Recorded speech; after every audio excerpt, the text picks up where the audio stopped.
Everyone, good morning. Oh, Nico, you saw what Koto posted? First sign, man. The first sign.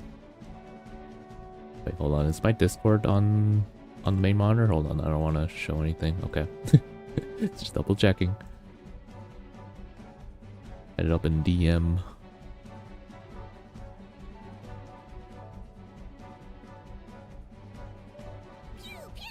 Mara, thanks for stopping by, man. Welcome. Good morning.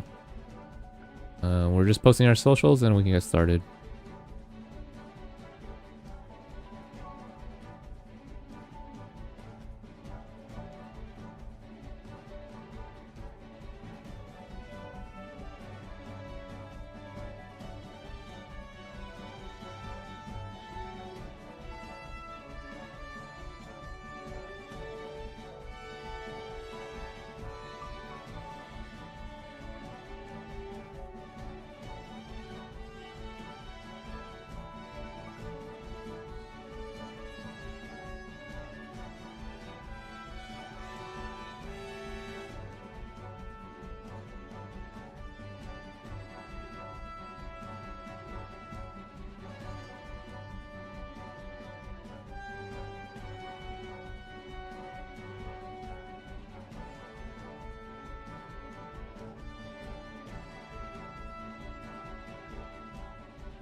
Almost done. Last social at the post, and we can get started here.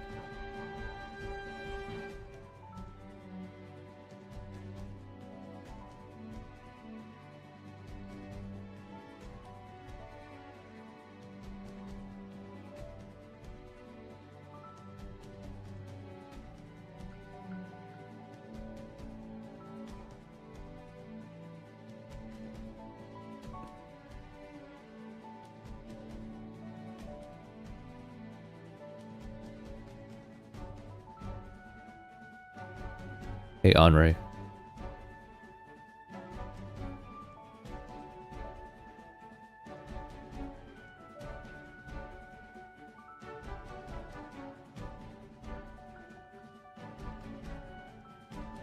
Old name? I'm trying to remember everyone's name that's like, you know, has been here for a while. I think it's, you know, just common courtesy to do that. You say Ray or On. Alright. Well, you tried to be nice. That's fine. Okay.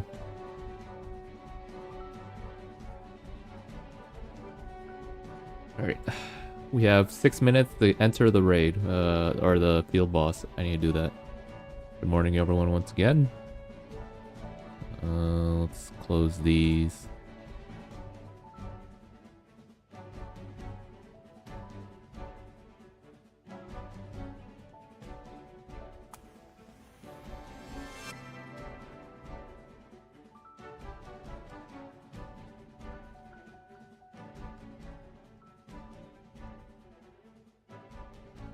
Alright, we're gonna probably start farming, well, I mean, we're pretty much it's just gonna be an extension of yesterday.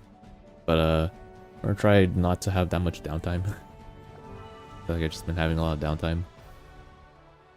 I kind of want to get my cosmetics, so I want to get my armband up, because it's still not all at 25 yet. Yeah, well, we have a few things to do.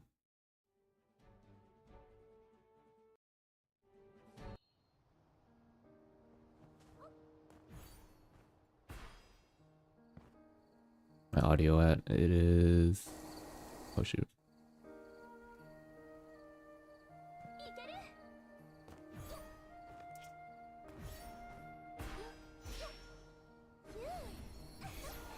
Grindable cosmetics, heck. Hello, yeah, there is. The dungeons have, all dungeons have a cosmetic drop. I only got 1 out of 6 so far. They're very rare. Thing. God. Freaking pop up. What is this? I saw this earlier on Discord. Limited theme set. How do you get this? I don't know if I should look at it right now. I need to go. Ah, shoot, there's no like Google Translate here.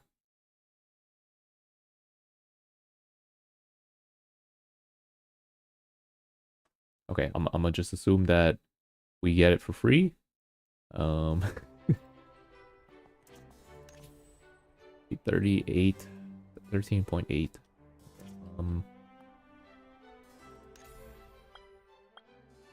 Yeah, that all looks good.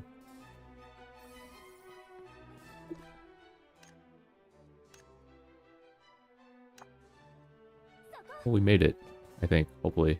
If we can queue up in time. There we go. Nice. Dior. Hello. Doing our daily field boss.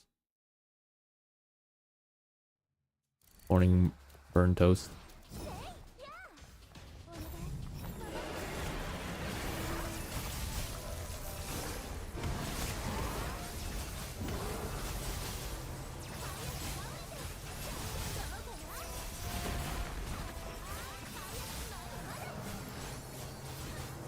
Yeah, that was a pretty weak burst.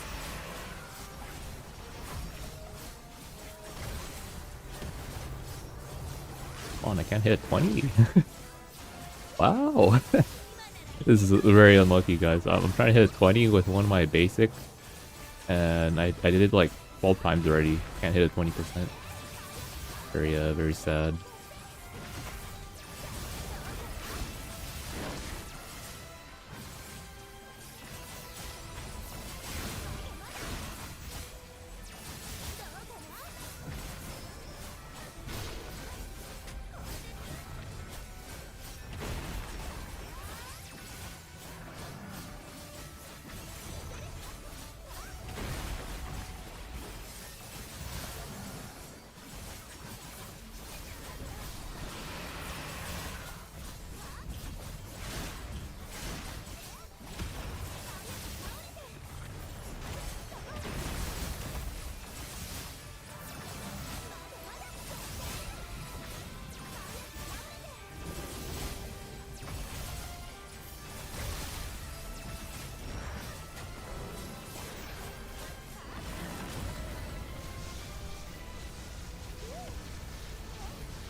Not gonna have any imagines up for this.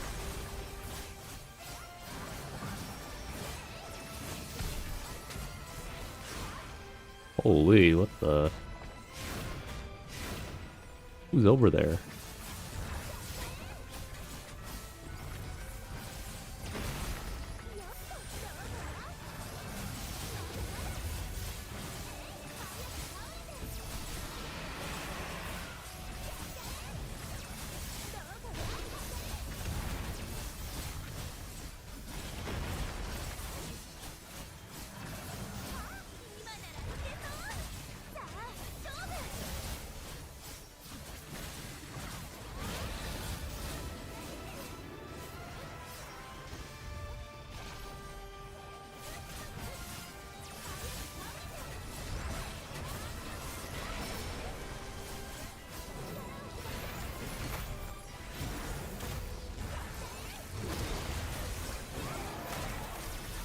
nice. My spider still hit.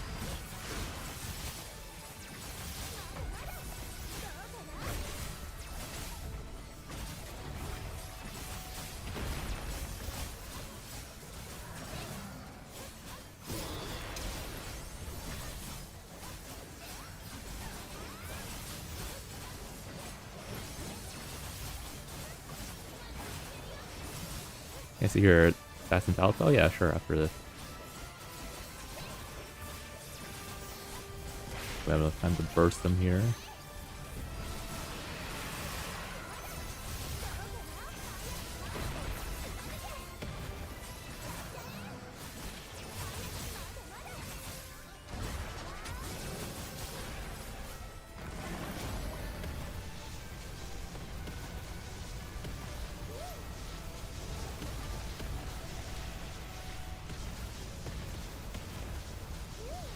I'm gonna have my spider for the burst.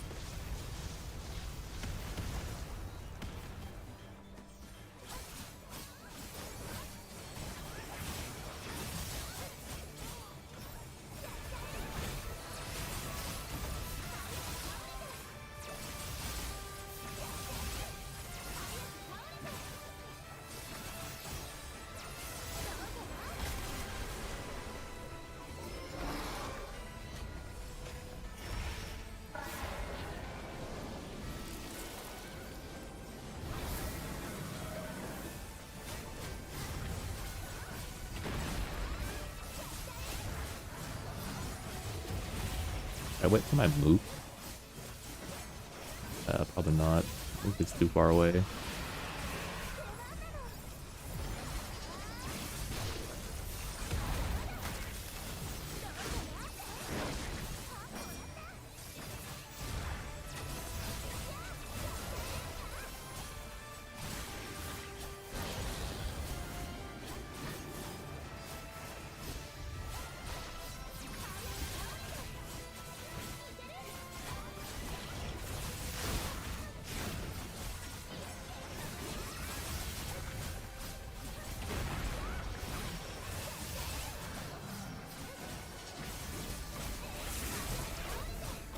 Is there an auction house? Yeah, there is.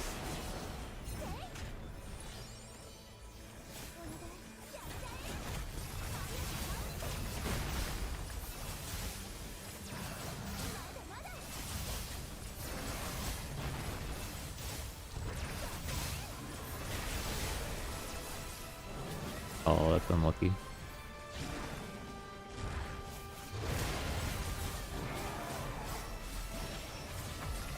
Wait, for a global dragon? I never get to play during limited hours? Yeah, it kind of sucks. For me, it's like at... Wow, counter. For me, it's at like 5:30 a.m. Starts at 5:30 a.m. So it's really bad for me. I think I wait for Spider here. Spider's about to be off cooldown. But the dragon's about to get up. Pretty soon.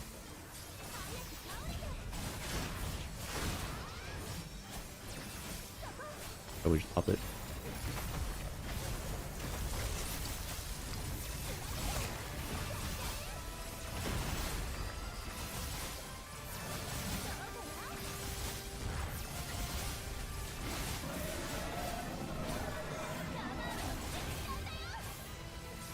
I mean, this stream really helped me stay up in the morning. Really? I'm happy to hear that. Holy, we reached 10 mil. Some damage. Proud if he goes up after this immediately. I think we should be fine. On here for a bit.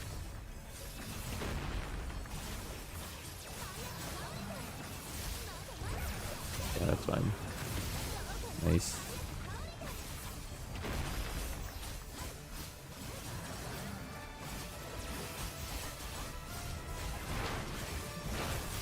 I don't think we kill him here though.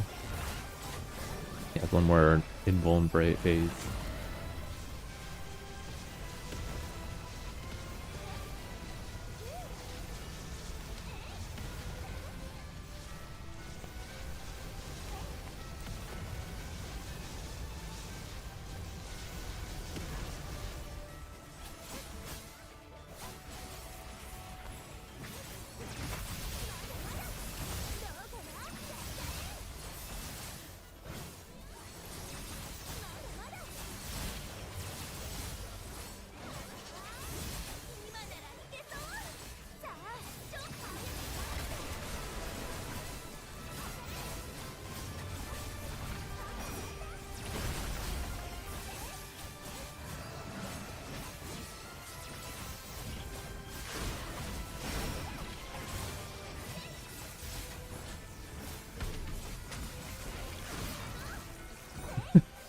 He just dodged out for fun.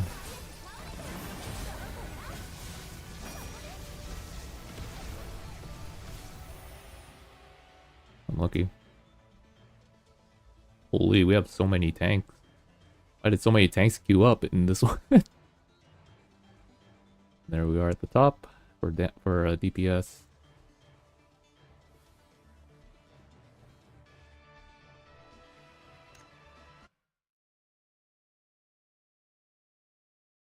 Goliath.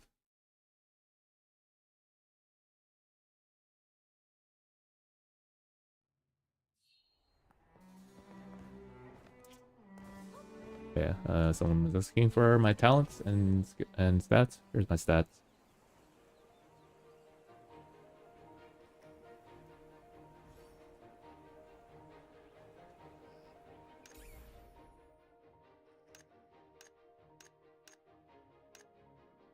We reach endgame content? Not quite.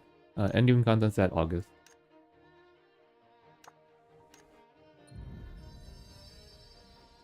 And here's my talents.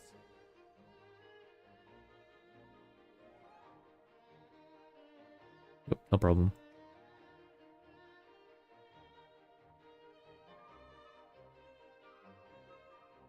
And then last two, we have 4 more nodes.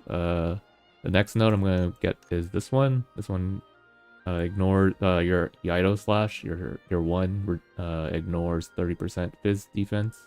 That's really good. And then I'm gonna try this one for the last 2 skill points because they fixed this one. Back in CBT, this used to do magic damage, so it did 0 damage, but now it does physical damage now. So I'm gonna try it out.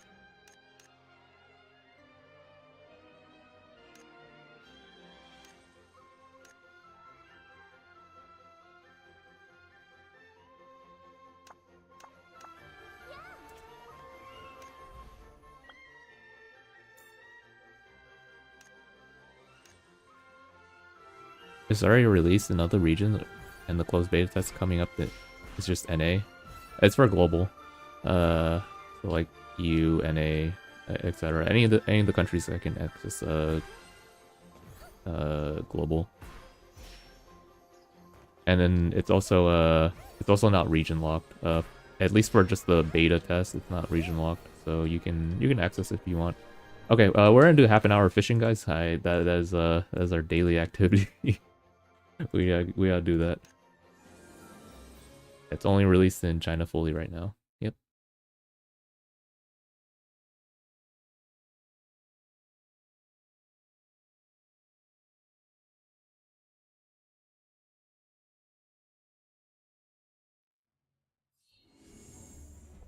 There'll be auction house. Yeah, there will. There's been an auction house in like every version of this game ever since December. So yeah, expect a auction house. It's gonna be similar to BDO's auction house, where there's a set min, set max. Yep, it's time.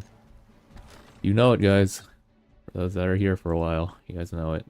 It is beach time. It sounds like I'm like a little lispy. I have my aligners on. I haven't put on my aligners in a while. So I need to do that. My teeth are slowly going backwards. I don't want to do that. I don't want that. So I have my oh, not aligners, but retainers. I have my retainers on. Let's put that. Oh, look at that. Awesome. Okay, then do I have shoes that can work with this? Thanks, guys. I couldn't tell what the content creator or what the creator was saying with the interview from a few weeks ago. Oh, okay. Yeah, if you have any questions, just let me know about that one. Oh, maybe I wear these shoes. Ooh. Wait, what other shoes do we have? Aside for the crafting and running a shop. Running a shop. I don't know about running a shop, but in like auction house, yeah. If that's what you mean. Oh, wait, how much are these shoes? Oh, wait, these are friendship point shoes. Oh, ooh, never mind. Too much. When I got my braces, I didn't process that retainers were going to be a lifelong commitment. I didn't think about that either. But yeah, like I haven't worn my retainers in like almost a couple weeks. Oh yeah, I need to do that. I don't wanna go back to the crooked teeth. Let's see. I want that. Hey Nexi. Please allow for what? What's going on, man? Maybe I wear these shoes. How much are these shoes? 200 bound? Okay, wait. How do they look like dull, dyed?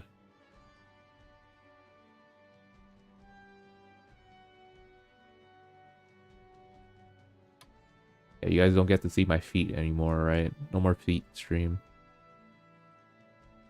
Best way to start the stream is swipe. Yeah, gotta start strong before we get really tired later on again. White. Maybe we leave that white, and then we black, or yeah, black color for that. These may or may not be sponsored by Nikes, guys. White shoes, red laces. Oh, maybe. Hold on, let's see. One's laces. This is just, I don't know. Let's change that. I don't know if you can change the laces, actually. I think the laces are always going to be white. Looking at it, yeah. None of it changes the lace color.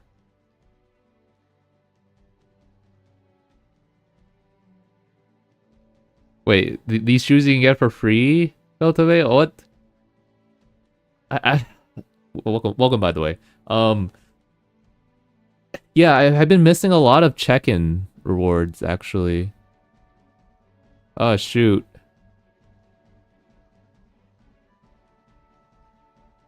I'm broke.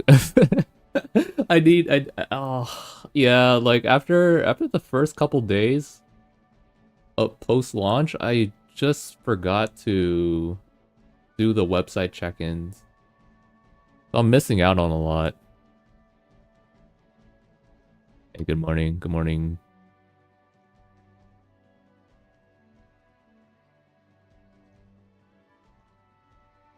I wrote a message, Automod flagged it. Let me check. Oh, okay, yeah, no, I don't like that word. Maybe some other day. You know, Kotobe, I also bought like what was this? There was a pants. I got these pants. I bought these pants from the store, and then I realized that you can also get these from a check-in too. But yeah, I'm slacking.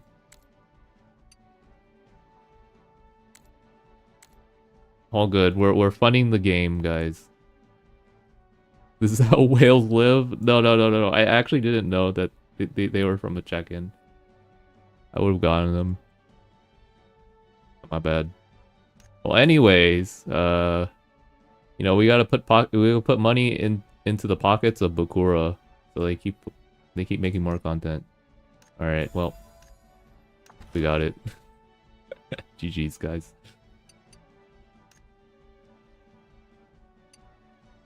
Oh, that hurt. All right, let's do that. Do we need this? I don't think we need that. When is this? This is the white part. We can probably make this white. No, the translate wrong. No. It's not because you wrote the translate wrong. It's like I just don't like talking about that one. Can you craft more dyes, Don? Don't you get free ones? Or actually, I don't know. I'm a whale, so I don't really know.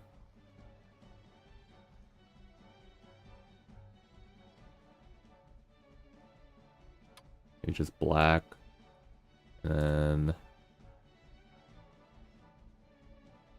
you just white. Do that one white.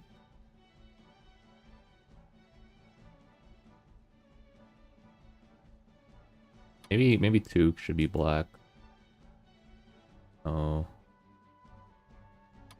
it's white, or this one's black. Okay, and this one's black. Oh no, you're good. You're good, Nexi. I just had bad experiences with them. That's it. It's nothing involving you. Oh, not all black. Okay, I think this is fine. I wish this part was black.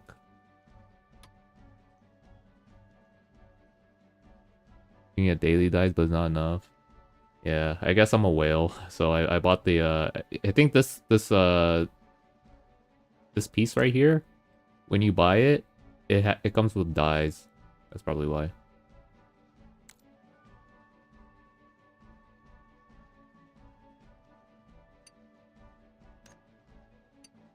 Oh god, I'm about to run out of dice, guys. I had like 60 of these. Now I don't.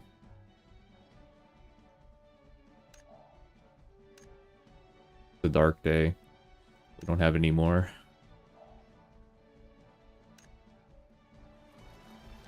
And I still can't see my shoes, guys, because the rock, my feet clip into the rock.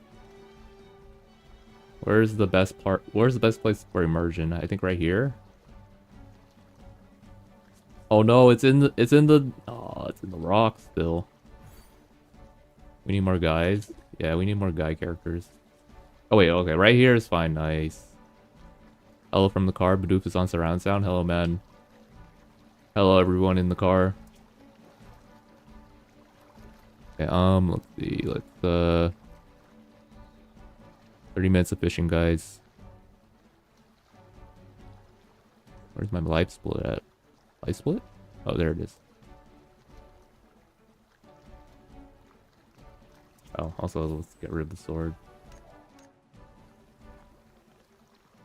Oh wait, I can see my necklace. Oh wait, we have to go full RP mode here. We can't see we're not supposed to see our necklace. Or let's see, can we change our necklace to something else? Let's see.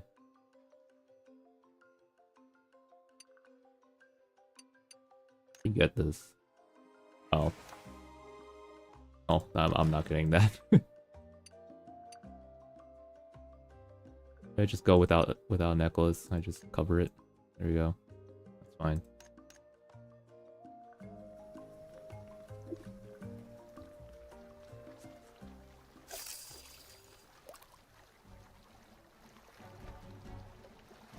"30 minutes of fishing. Let's go, guys."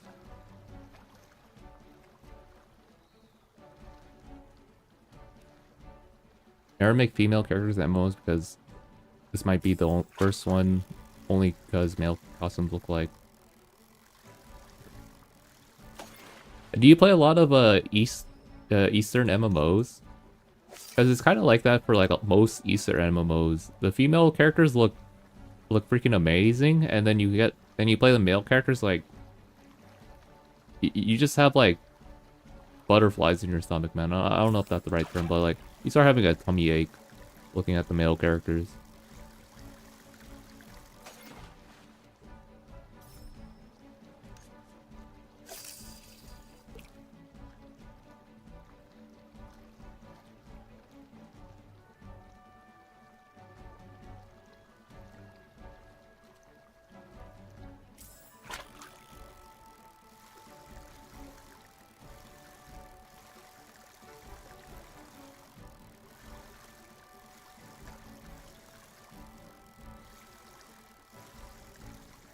The tapping strat, it worked. They need more male character anatomy. No, they need to buff females more first, and then they can add a little bit of male character anatomy.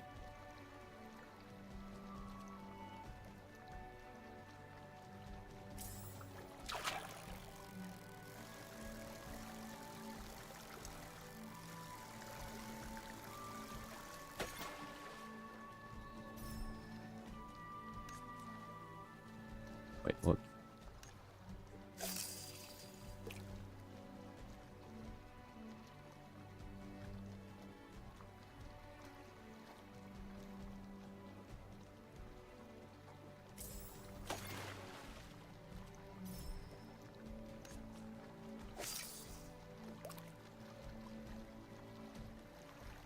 Alright, what music do we play today? What fishing music? Maybe we just play old Blue Protocol fishing music. I'm surprised they didn't return the old fishing music.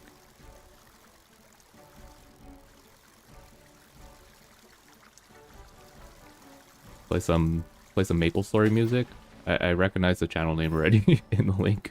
Freaking Flippy Slidey.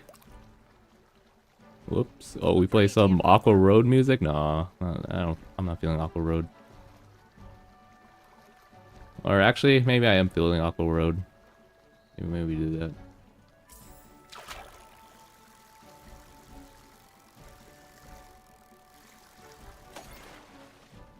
We're playing that earlier, when we're in the water area.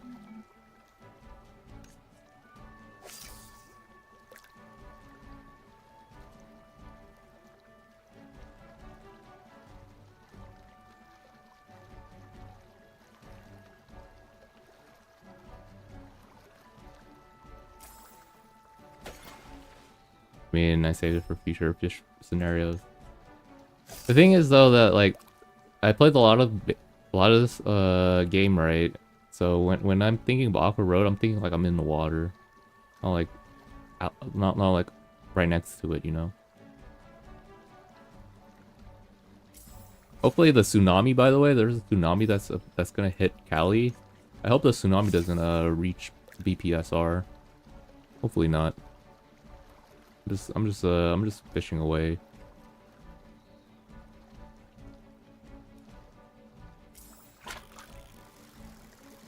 But all good. We have our surfboard, so like the tsunami can't hurt us. So we'll just be above the tsunami at all times.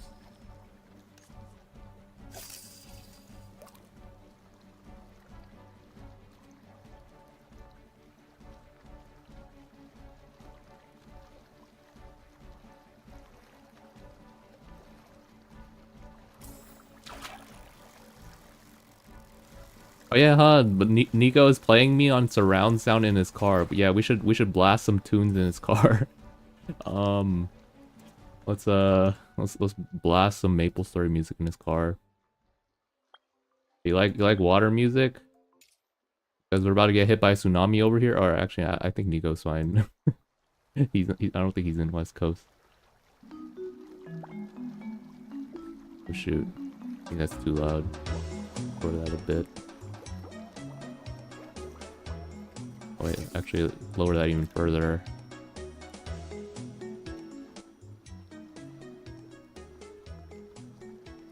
Yeah, there we go. That's fine. Yeah, see, like I don't know. I can't see this being like above water music.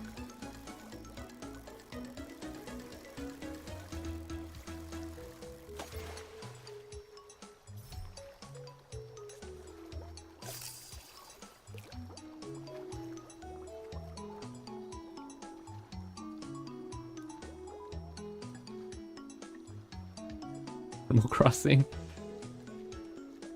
Like me, your hardest music for Animal Crossing for fishing when you're fishing in Animal Crossing. Honestly, I don't think I listened to music when I used to play Animal Crossing back on the Switch. I just yeah, I just muted that.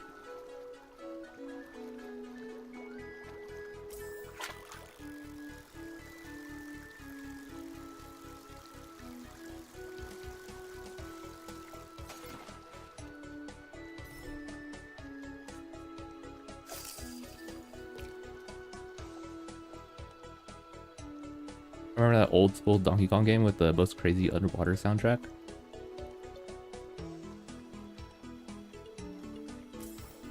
I didn't really play like the Donkey Kong game. I was more like a Crash Bandicoot and like some Mario game.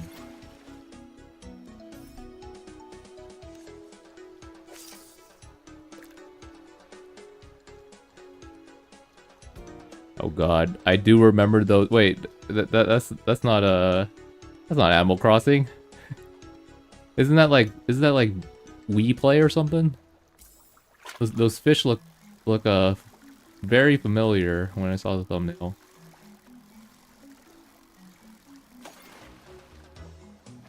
don't think Animal Crossing has a fishing song. I'm not sure either.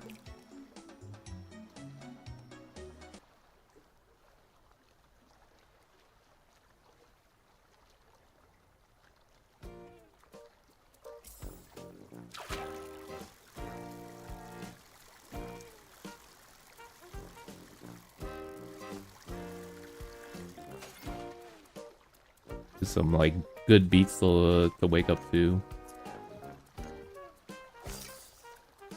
because it's definitely morning and over at China. There, people are barely waking up. That's Club Penguin. Holy.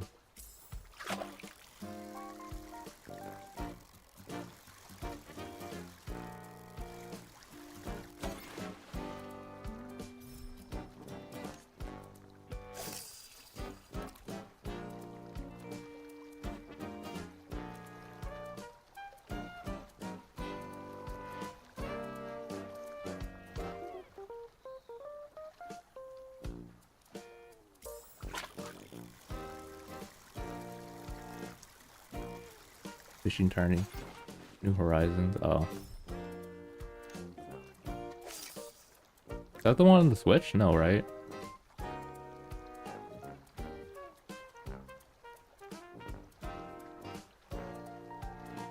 The newest one? Oh, okay.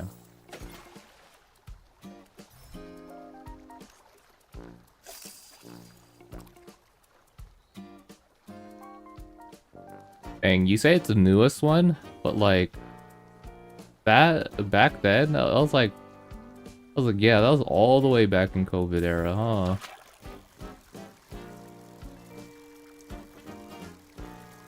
I remember playing that before Lost Ark. That's a pretty long time.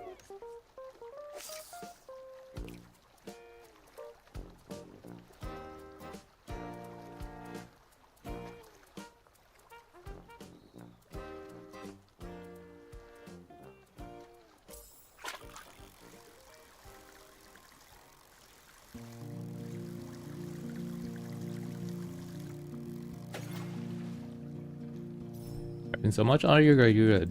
I don't really mind. This is like 30 minutes of yapping right now. 30-minute yapping session. Questions I have, or I can answer them, or someone else can answer them too.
That remind me of like Stardew Valley music.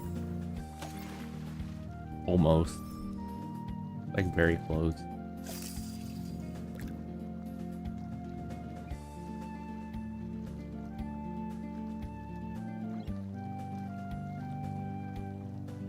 Hey Berserk. Let me in to wish you a good stream and remember to hydrate. I will, thank you.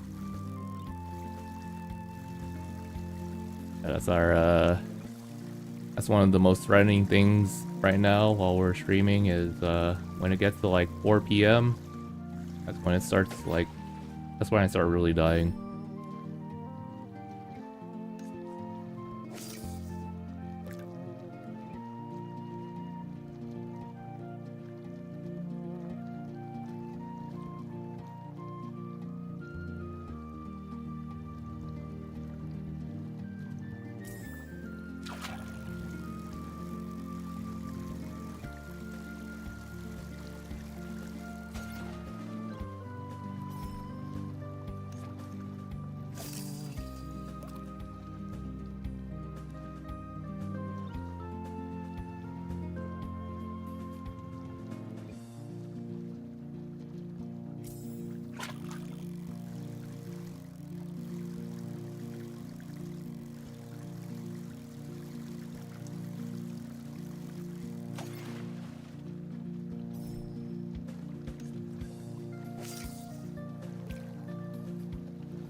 what do you do for work? Every now and then I do some like bookkeeping and remote work. Besides that, mostly just streaming. Yeah.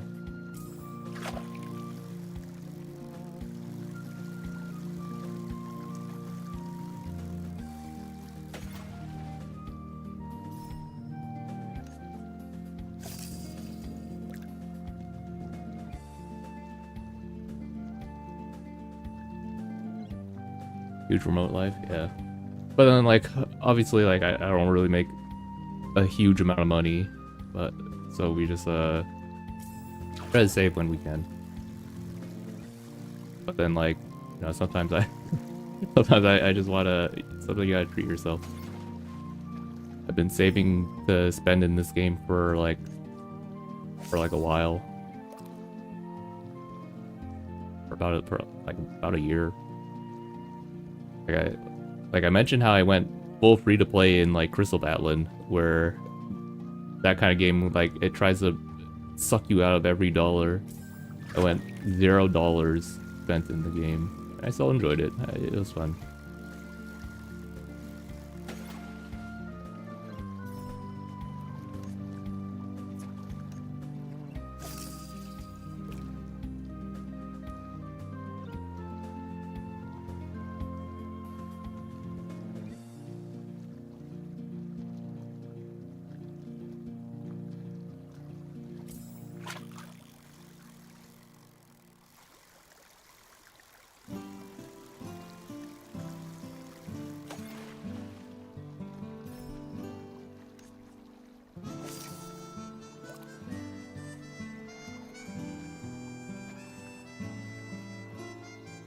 I'm not sure if I'm a fan of the song.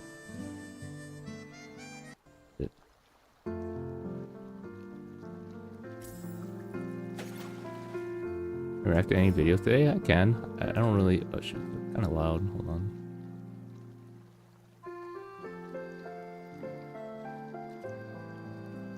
We can change this one too. I don't want this one.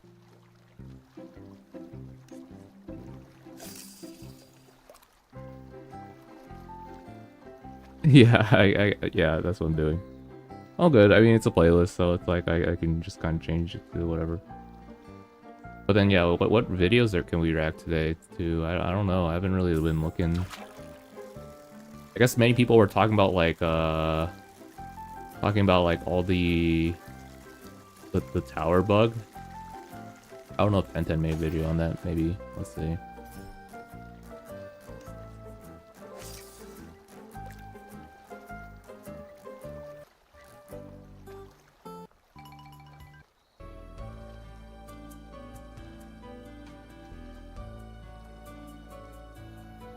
Any video ideas?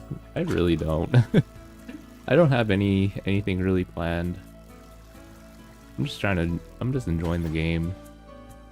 I was thinking like, maybe I make a updated review on the game.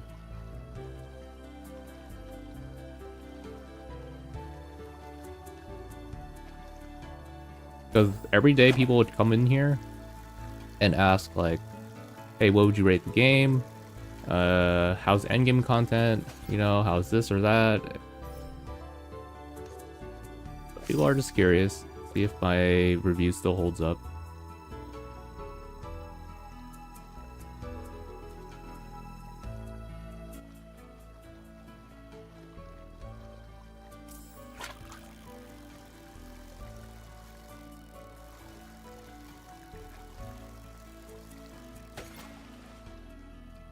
How'd the 10 bosses go?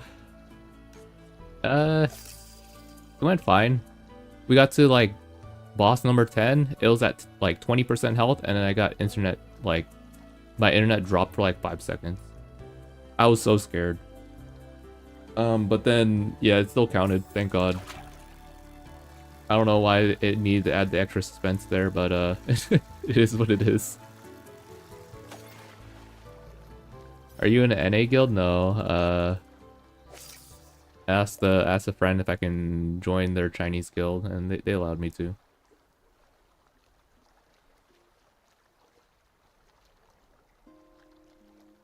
That's a good idea. You could do one for like main quest, mid game, and another one for end game for downline. Maybe.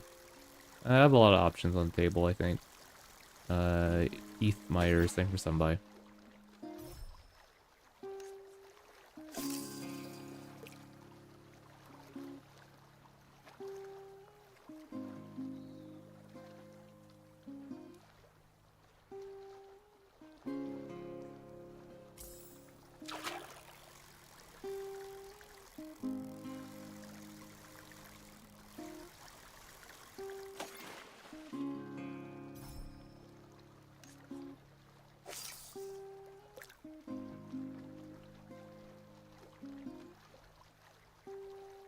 Tell us if you're recording for the game so I don't doom in chat and get exposed again in 4K. No, it's fine.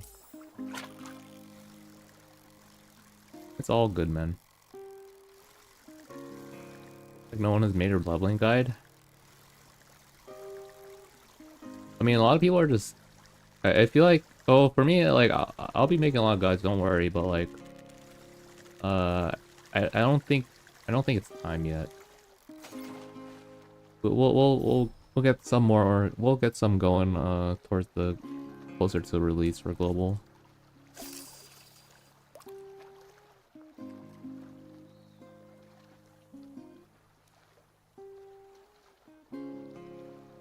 But although I should make a couple guides and maybe release them here, but I haven't really thought what to make.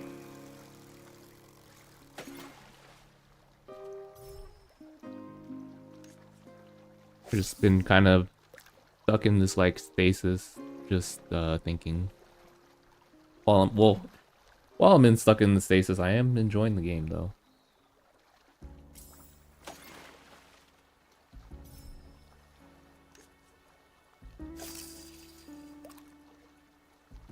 Global beta guys, you're relying on them. I don't know if you need guides for a global beta. I mean, a checklist would be nice, but I think that's about it. Like, I don't think there's a need for a guide since it's beta. You should just be testing stuff.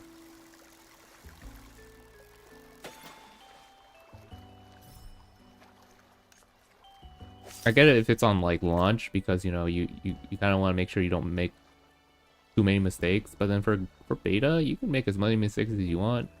I think that's kind of fun to do, just making mistakes and like not getting punished for it, since you know again it's just a beta.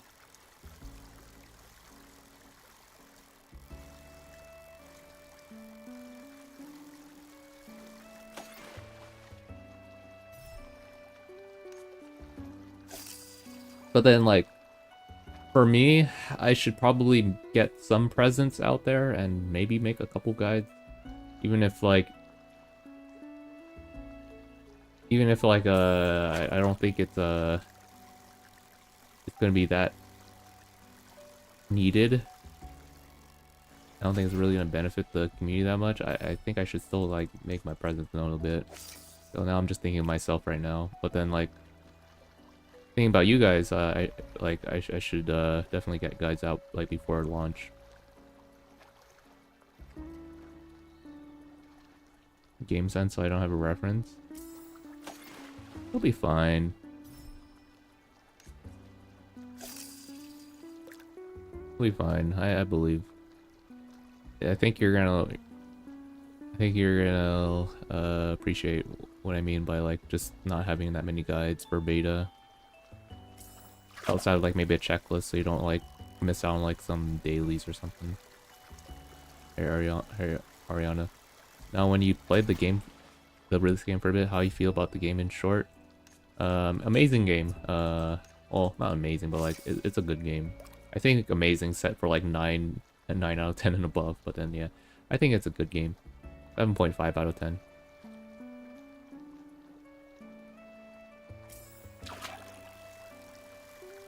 Ariana Grande Ponytail Queen.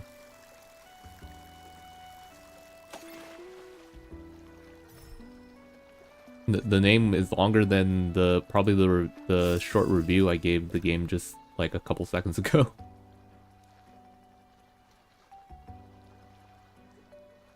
Game great. 7.5 out of 10. There you go.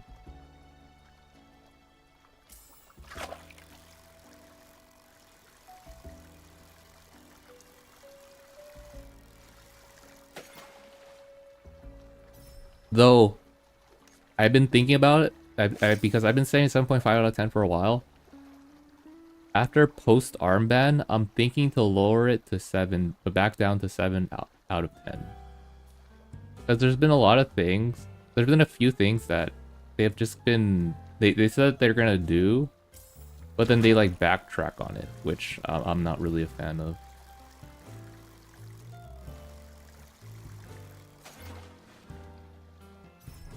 So like how they backtrack on some of their things, I will also backtrack on my number, unfortunately. But yeah, I'm still thinking about it. But guarantee is like somewhere around 7 to 7.5 out of 10. Like for example, like the Imagine Gacha, they said literally in the newsletter that it back in like I think it was June. They said that, oh, we're gonna add a limit to how many times you can buy the Imagine coins, which are used to buy pulls for, or which are used to get pulls in the gacha banner, but they never limited it. And then like armband, like if I recall correctly, there was like a post before launch where they reduced the amount of seasonal points that you get from open world mods because they don't like the idea of people farming in the open world just autoing all the time. But then they added, and then I was like, okay, awesome. There's not really a point to autoing, right? In the open world, other than like monster log. Who cares about that, right? But like now they added the armband. They revamped the armband system, where the meta is to open world AFK farm and auto. So it's like you removed the problem, or you solved the problem, but you added a different problem that introduced the same problem that you just got rid of. So it's like they pretty much backtracked on that one too. So it's like, okay, so maybe I backtrack on my score then.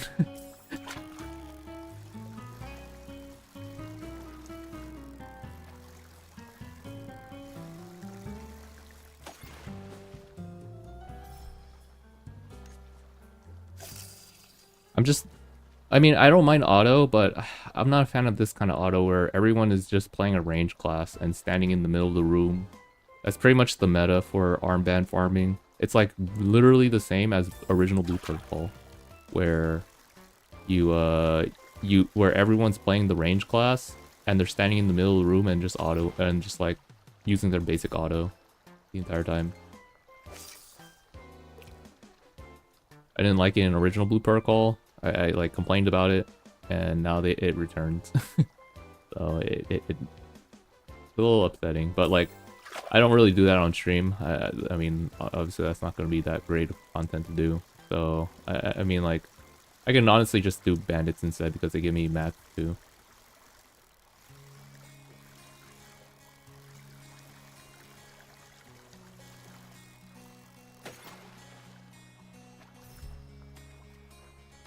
Yeah, not a good look. I like the open world because I hate when MOs are just dungeon queues, but sounds like they should just take auto for armband. Take out.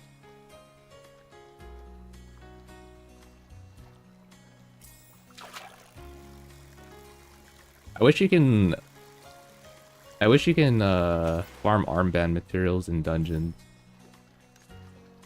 I don't know.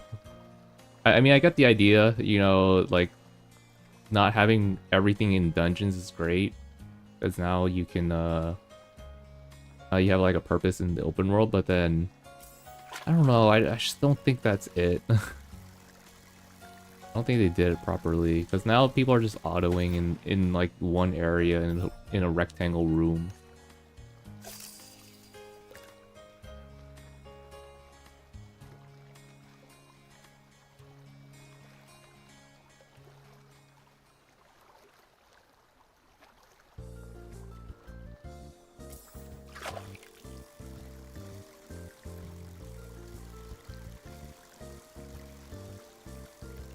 My retainers are hurting, man.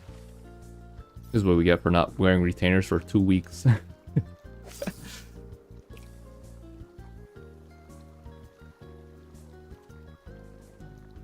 just not be allowed for arm banding. I don't know how they would implement that.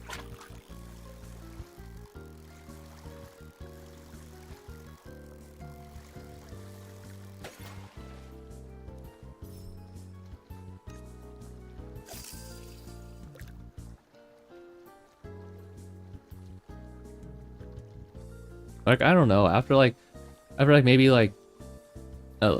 maybe how like have it like RuneScape where after 10 minutes of just standing in the same spot, you just don't get any loot.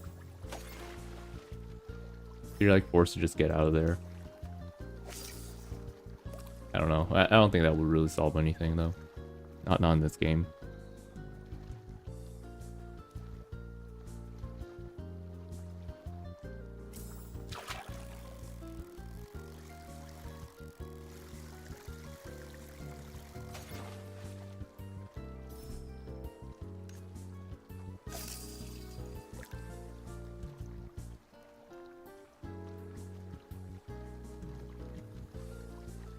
You feel there's enough open world content at the moment? No, I think and that's why it dropped a couple ratings, like it's not like a 10 out of 10. And open world content is like one of the big reasons there's not enough like stuff to do in the open world. But, like many parts of the open world kind of seem empty, but if you go to like areas of like the town, for example, the inn, you'll definitely see people there. It'll feel like an MMO 100%.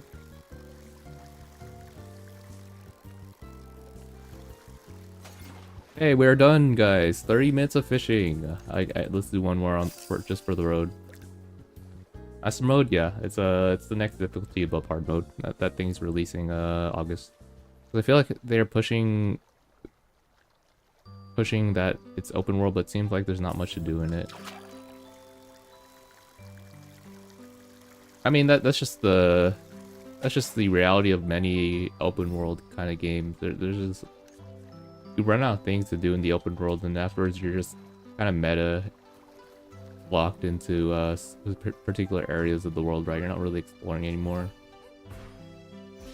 Dungeons and raids. I mean, there's areas in the open world where people are grinding, but then like I said, like you don't see them everywhere in the open world. You see them in like very specific parts of the world. That's a pretty good image, or that's a pretty good area. I don't know, or background, I guess. Alright, nice. 30 minutes of fishing, guys. We did it. We survived another day. Woohoo!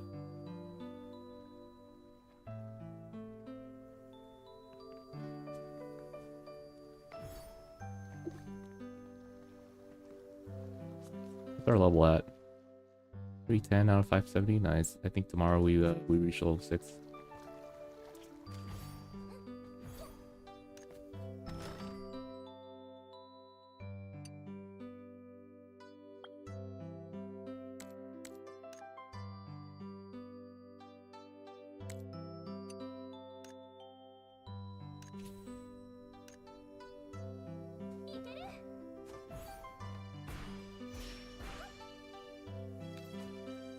Is anyone open world farming right now? Like open world, like getting monster log kills? Because I need monster log kills. Where do I go to check that? Maybe in Party Finder?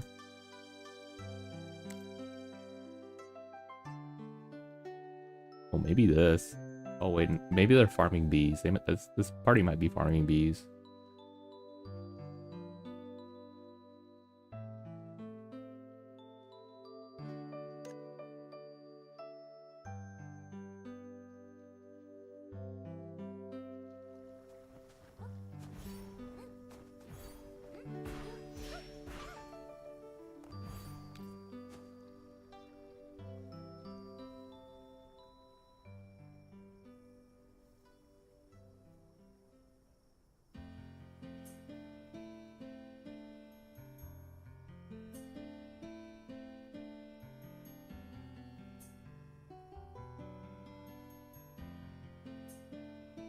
I want the Ice Mage account. If you have one, please DM me.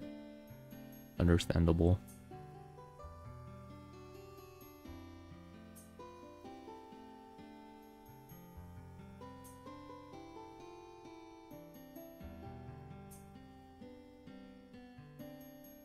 wants to do underwater elite.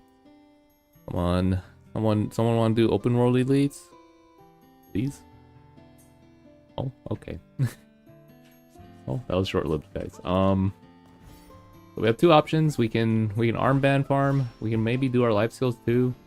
I think we still have dailies that we have to do. I guess we do dailies as well while we're thinking about it. So our main things right now is armband for EXP, or we can go to cosmetic farming for a chance of getting the cosmetics that we need for trophies, which will level up our armband.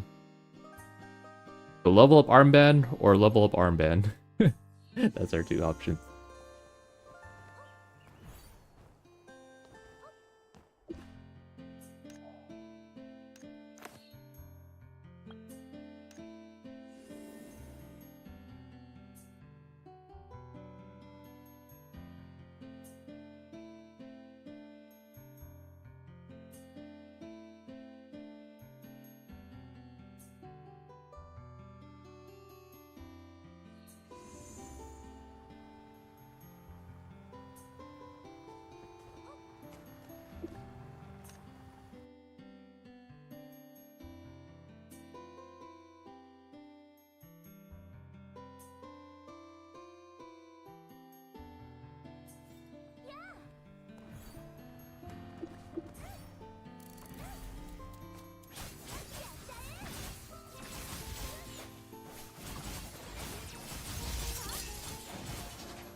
Oh, I didn't grab him. Oh. See why we have to kill these goblins, guys? They're rude. I'm just trying to perform. I'm just trying to kill them fast, and they're resisting. It's pretty rude.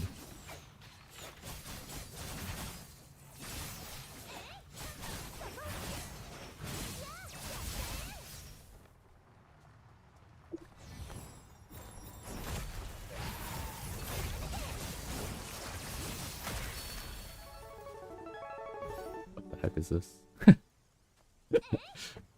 Okay.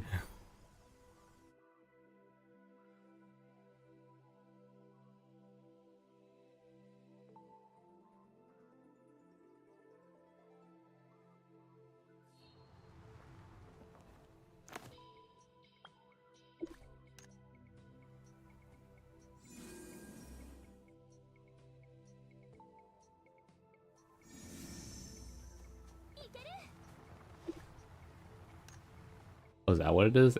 SENS.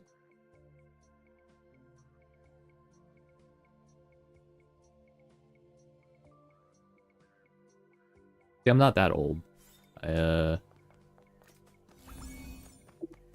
first like console was like, or handheld I guess, was like Game Boy Advance, and then it was like GameCube. Or I guess I played at N64, but it wasn't like I was like a baby. I don't really remember. I do remember playing it for a little bit.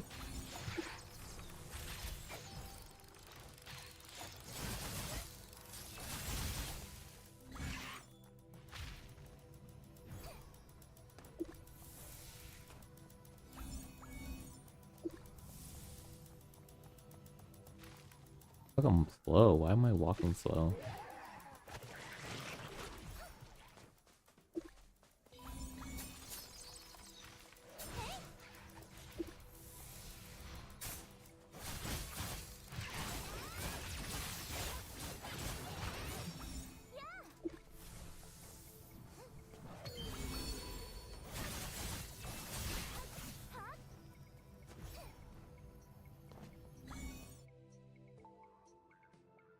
The minigame is always weird. Like, I don't know, it feels like there's just way too many balls that you need to collect, but you don't really need to collect them.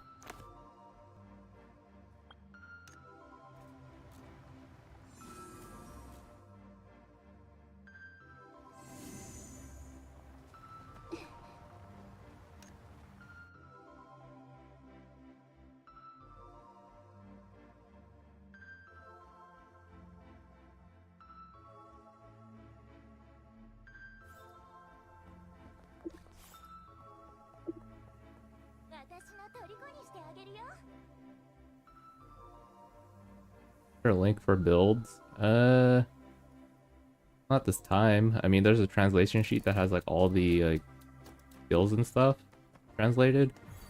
It has a little, it has some classes that have like what to build and stuff, but all of them. If you want that one, if you haven't had, if you didn't get, if you don't have the translation one, I can only get.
Our house EXP hasn't gone up for a long time.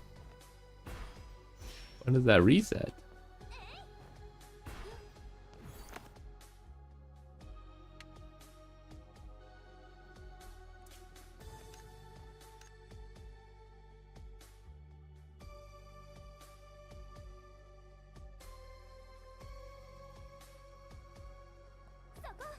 Okay, let me turn off the water music.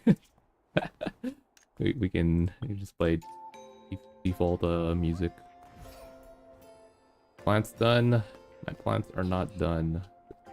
Why does this have a fertilizer icon on it? So worried.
My watering speed faster?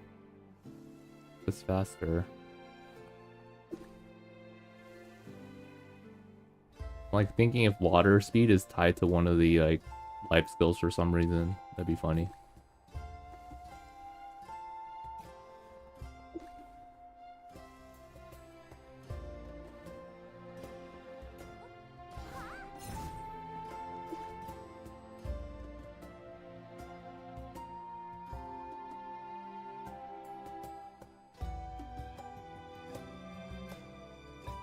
Let's see how you make these. Cloth. That was oh.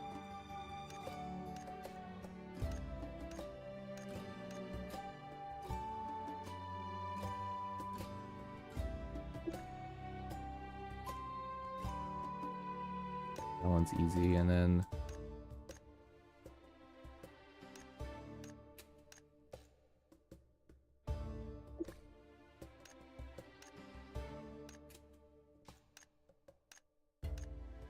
I'll just buy those.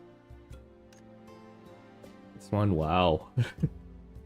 bee enjoyer. Probably most people have like more than this because they're just farming bees all day. Yeah, like you're gonna have way more than me for sure. I think doing this, doing the bees. At least that's the advantage of doing the bees. You just get a lot of this honey thing.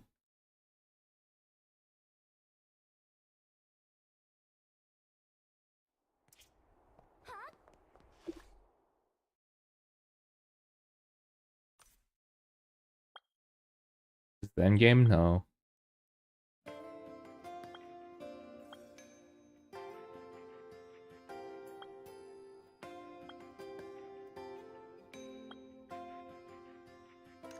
One of these. Need cloth. Wait, I can craft all these now. Go town.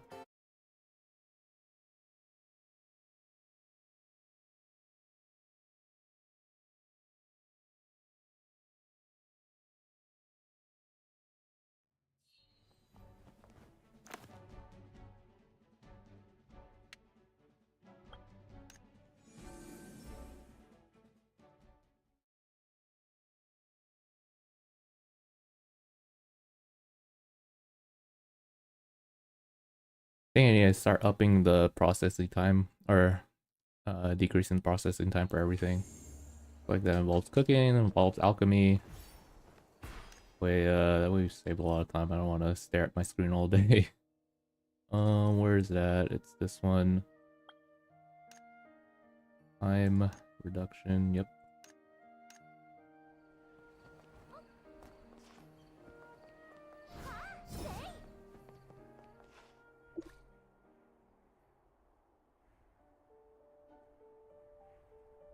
I have to get a lot of this done actually because I need to make a lot of these anyways.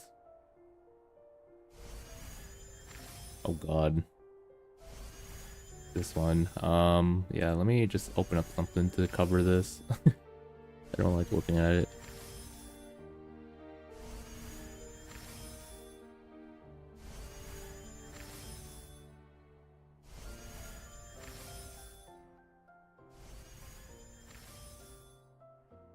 I'll look at this while we're waiting. You guys said to react to content. I don't know if there's any content to react to. Let me look it up on YouTube actually. There might not be anything today. Why am I getting recommended? Yeah, I think I might have looked at too much stuff. Let's see. Star Resident.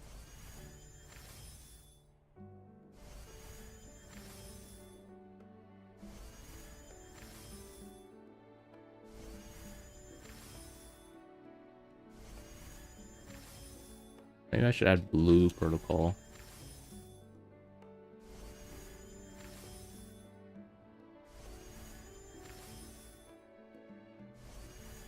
Any new content, guys? Any new content?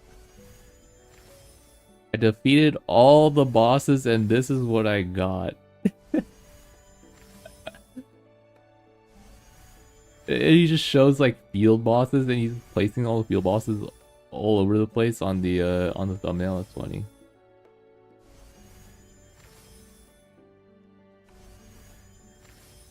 Yeah, you spent about an hour killing all the field bosses. This is what happened.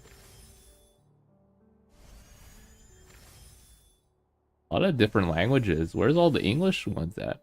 There's Chishi. Hello. All about classes. Oh no, this is something else. Oh god, Lago fast. Oh god.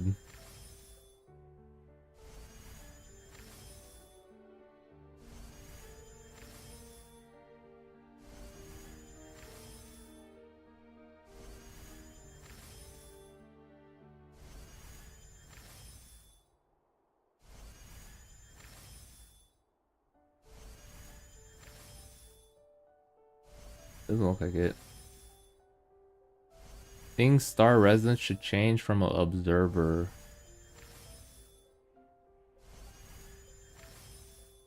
Observer. No pay to win. What does this chapter say? No pay level gear syncing, no pay to win, class quest, UI. Wait, That's like only 4 changes. Like 3 changes or 4 changes. No, 5 changes actually. Yeah, 5 changes. Oh, never mind. Sorry. You can just 1, 2, 3. Oh, I didn't mean to click on it. Do YouTube.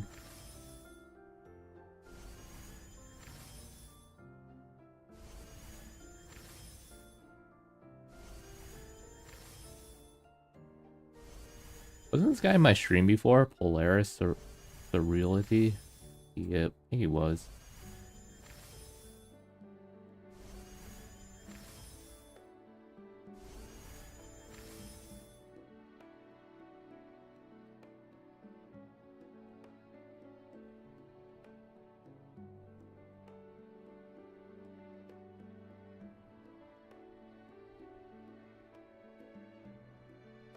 Wait, what the heck? This requires 6? Or this requires 10? Wait, that's so much. What?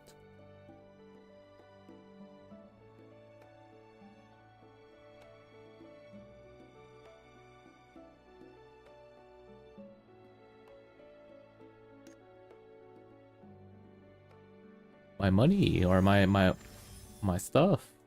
My materials are gone. A shame.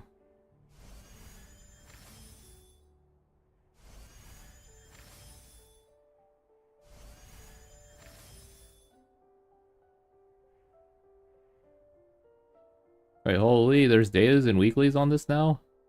What the? When? I never knew that. Check that out later. And we need a 7 that honey thingy.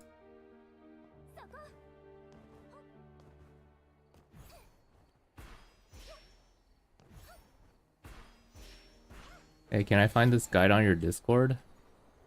I mean, I can link it in the Discord, for sure. In the event I can't find it in like the guild or in the PPSR server, I can just link it in my server too. It's nice. It's a nice guide. It looks like. Do do do do do.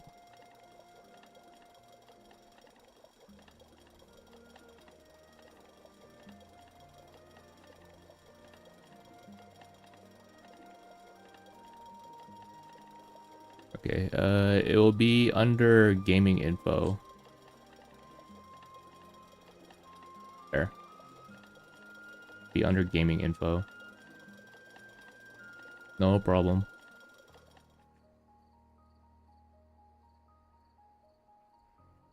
Remember that it is not my guide. It is a friend's guide.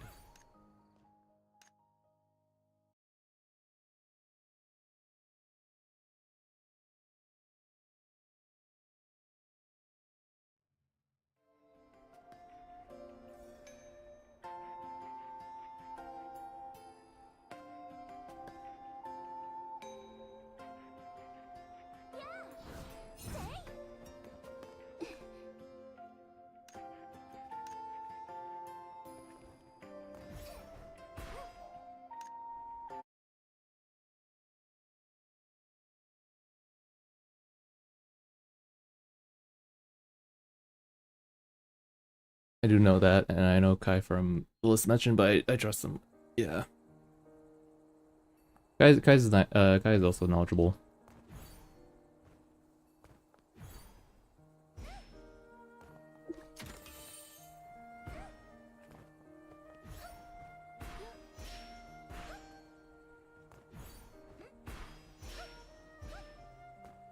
Yeah, pretty much the most knowledgeable people at this time are me, Kai, and then Chi, and then I think Accelerator knows what he's talking about too. Yeah, practically those 4.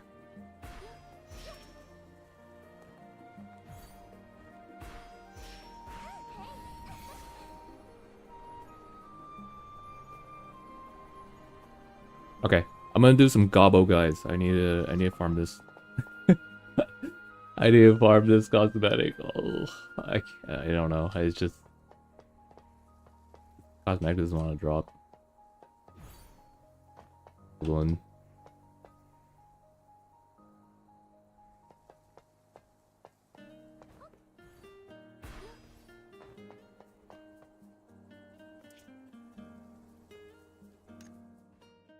I think it's time to play some tunes. What music do we play, guys? Maybe more Blue Protocol music, I'd imagine, right?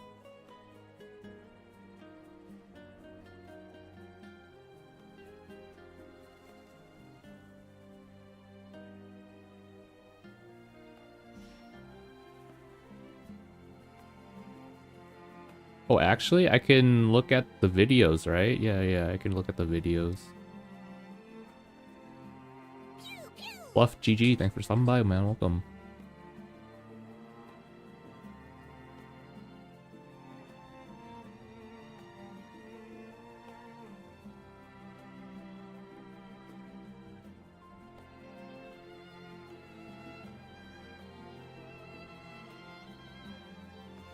Wait, can I find it again?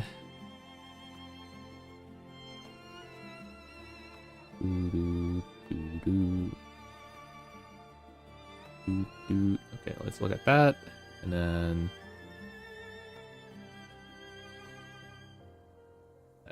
preferably we want English ones.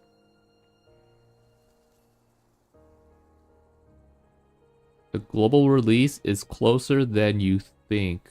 It should be like you, like capitalized, all capitalized. Let's look at that one.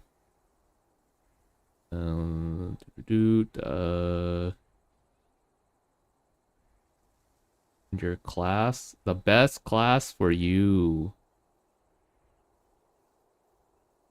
Okay, I mean, I don't know what the best class for me is. I mean, maybe he knows. I don't know. If he has Lego Fast, if any of these guys have Lego Fast, by the way, guys, we're like insta clicking off. I'm good.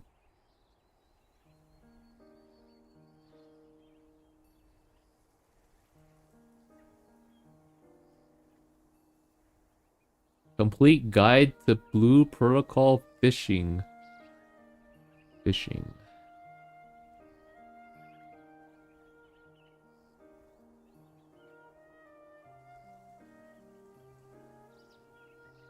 Has insane potential.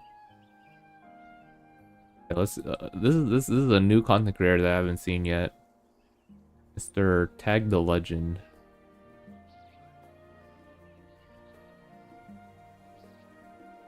Wait, Aether Song is back? Wait, what? Holy, he returns. If you guys don't know who Aether Song is, he was one of the main content creators for original Blue Protocol. But then he kind of fell off afterwards because he wasn't that interested. But now he's like, it looks like he's back, it would seem. Yeah, he was doing whatever else. I don't know what he was up to these days. He kind of just fell off after that. Do you know him? Yeah, he like this is like one of the first YouTubers that I watched when I looked at original Blue Protocol.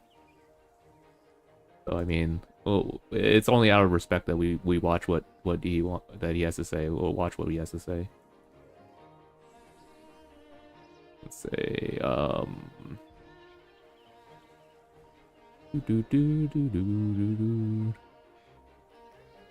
battle mode. Okay, we have seen pretty much everything else here. Yeah, we've seen everything else here.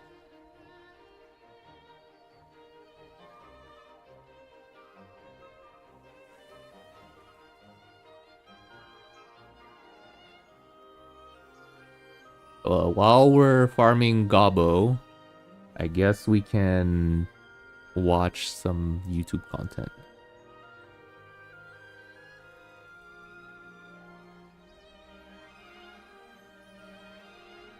Oh shoot, that's kind of zoomed in, is it not?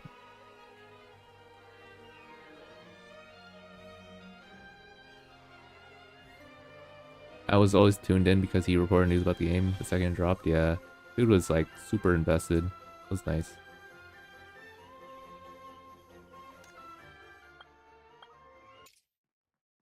What's the thing about Lago Fast? I'm not really a fan of Lago Fast. I just had bad experiences with them. That's all.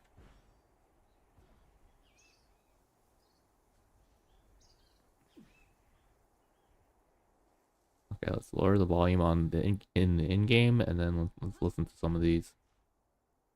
I knew it's been a little while since I've uploaded a video, but with the advent of Star Resonance on the horizon and streaming not really working out as I'd like it to, there's a decent chance I will upload a lot more informative videos for Star Resonance His in the music future. is so loud. Think like simple videos showcasing individual skills for each class, skill tree, skill tree descriptions, dungeon runs, and whatnot, as I've done with some previous games. But to get back to the title of this video, I want to talk about some things I've noticed from watching the live streams and videos of the game on YouTube, and what I hope the developers will look into to possibly enhance the experience of the game in the future. Also, just to note, all the footage for this video will just be from the official Star Resonance YouTube channel. I don't have my own recordings because I never participated in any of the Chinese CBT, nor am I trying to play in the current official launch in China. I like how you put healthcare jump scare where when like I think a lot of people that are watching this don't know and that. in my opinion, one of the most important things I think they should change for the longevity of the game is to allow level and or gear syncing for dungeons. For one, from a new player perspective, they wouldn't have the issue of having a bunch of randoms who are already max level with high level gear just completely annihilate the dungeon. The new player may not even understand what's happening, and certainly they wouldn't learn anything from the mechanics of the game, especially if boss phases are just completely skipped. One of the other major aspects to this is that by syncing the gear, you would actually allow the difficulty of the dungeon to be maintained over time. The nightmare difficulty, or whatever the highest version of the dungeon, wouldn't become dramatically easier as a result of higher tier gear being available later on in the life of the game. It would allow players to challenge themselves with... Am I the only one that? Because this is a hot topic in the Discord chat too, where some people want gear sync, but for me, I don't think gear sync is it. I really don't.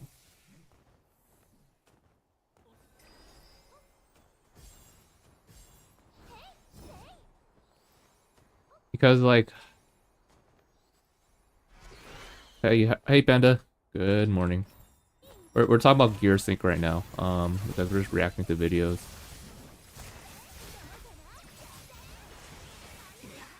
I get gear sync if you're like trying to do really hard content, yeah. But then this is supposed to be like more casual content. Not supposed to be like extremely challenging every time. And like if I like I don't know, maybe because I play older MMOs, like if I've grinded my ass off already, then I should just be able to destroy the dungeon. Because like what's the point of grinding if it's just gonna be gear synced all the time? What's the point? Why am I grinding then? I should not play the game then. If it's just gonna be gear synced. The whole point of grinding in MMOs is so that you get rewarded by clearing content faster, or you're able to clear the harder content better. But then like if you add a sync, then it's like, well, why? What's the point? I'm just gonna stop playing the game then, because I'm not gonna spend the same amount of time. I'm not gonna spend like 20, I'm not gonna spend like 10, 15 hours a day grinding, and then like I'm just not getting stronger. What's the point then? I guess I just wait until October. I'm not helping no new players. I'm good. Sorry if I sound selfish there, but like that's kind of how a lot of people are probably gonna act too. They're like, what's the point? Why do I want to help a new player? They add rewards to it. I mean, like, I'm already done. I'm already capped. Or I'm already good for the next content. I'm good. I guess I'll just play a different game. What's the same in Lost Ark? Lost Ark. Yeah, in Lost Ark there was no gear sync outside of like Hell mode, which I mean Hell mode it makes sense. It makes sense to gear sync, so Hell mode's always a challenge. That's why nobody liked the idea of no gear sync when they decided, we'll have later Hell mode content did not have gear sync in it. So now like people are just wailing over the content a lot easier.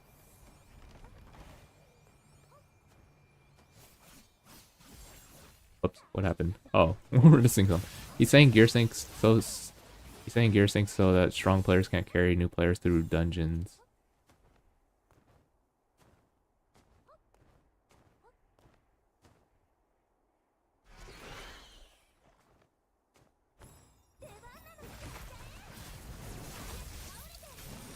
Hmm. I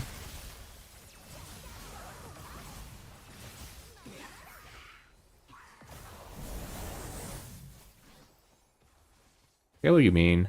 I mean, this is what the video says. Like they want to carry new players through dungeons, and I mean, for I guess right now there's like not really an incentive to run the earlier dungeons though, unless you get help from a friend, I guess, that can just nuke the dungeon. But then like that introduces another thing too, like you want to get new players up to speed with the new content, right? If they're stuck at old content forever, then it's going to take really long. And you know, time is really important in this game too.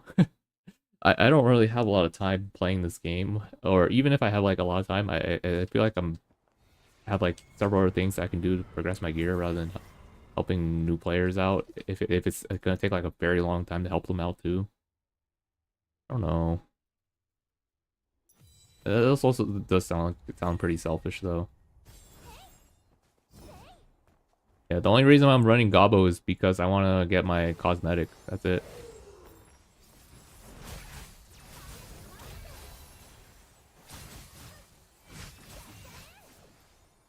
The way the game is structured, like it can't have gear sync. It needs to have like it needs to have no gear sync right now. Yeah, unless if they have gear sync, then they need to change a lot of things to it, which eats into resource time and development time, which I think they really need a lot of right now.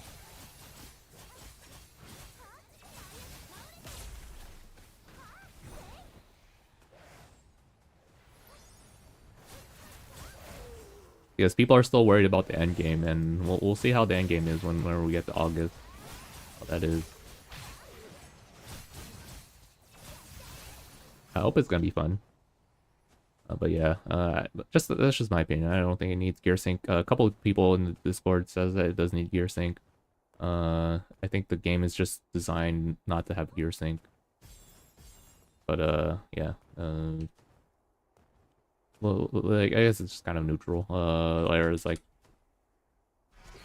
there's not like more people saying yes, more people saying no, I think.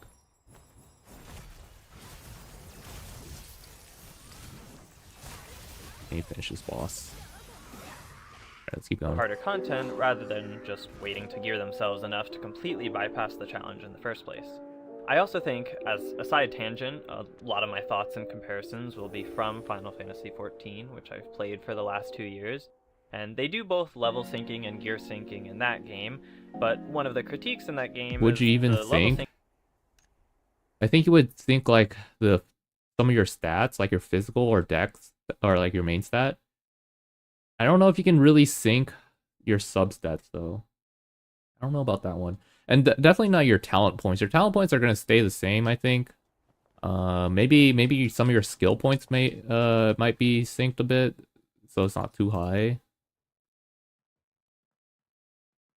They've said in August 1st that they'll change how they get friendship points in the future to make old players be better, help out new player to the dungeon.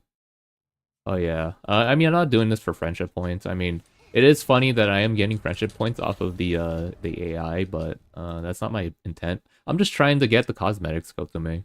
I don't know if normal mode has a lower drop rate for cosmetics than hard mode, but we'll still do it anyways, just to test out, because I don't think anyone has tested the normal mode drop rates yet.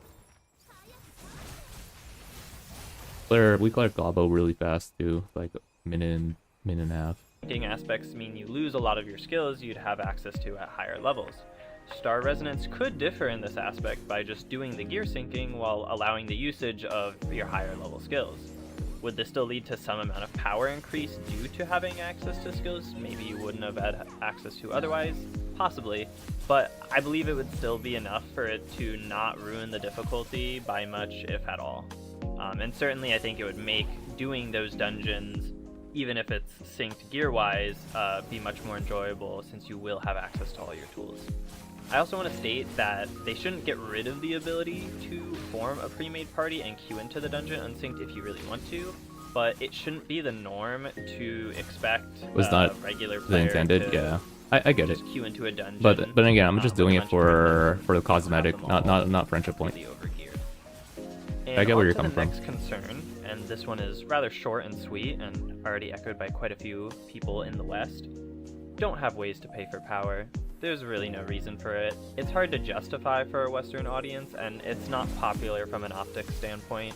8 Yeah. Plus, the publishers for the global and Western version of the game, should have the ability Use to the farm- change some Guys, financial if you wanna aspects take of my the game, po- and this could be something they can change. Guys, if you want to take my friendship points, go for it. take them. I don't need them. I'm just doing this for the cosmetic. I don't need these. But I do appreciate them though. Oh shoot, I might not kill this Gobbo in time. You just have to fast track new players to end game. Other players do that. Dungeon link to end game won't matter much later in the game's life. Yeah. Absolutely right on that. Oh, we almost didn't kill that in time. You can't get rid of the pay to win. That's what keeps the game going. Yeah, I mean, you just have to expect. I mean, like, every modern MMO that's free to play is gonna have pay to win in it. It's just the way it is. I don't know, like, how it's gonna work. The real concern is how much power you can get from paying, right? Unfortunately, there's people, like, we've talked about this too. We talked about this yesterday, how people treat pay to win like black and white, where they only want a yes or no question or answer.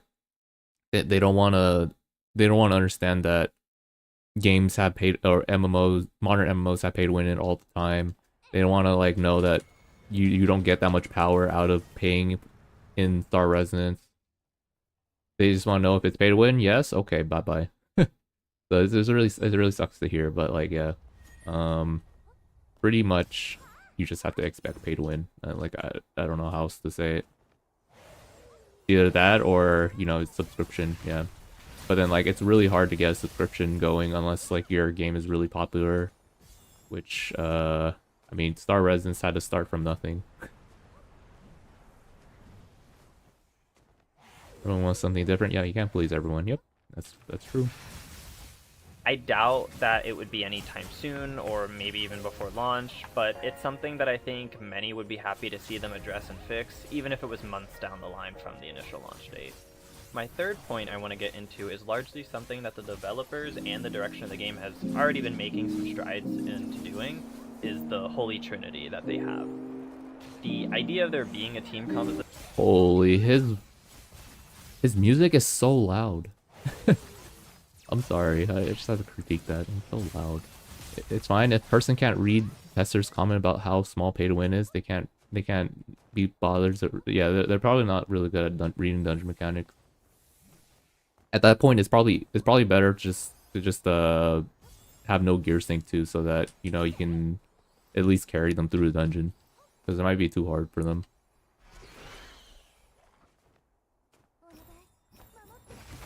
I don't know, Liberty has pay to win, but as free to play, you can get power after a month or two. Really? I don't know. I didn't really play Throne of Liberty. I played like probably, I think it was like beta for a little bit.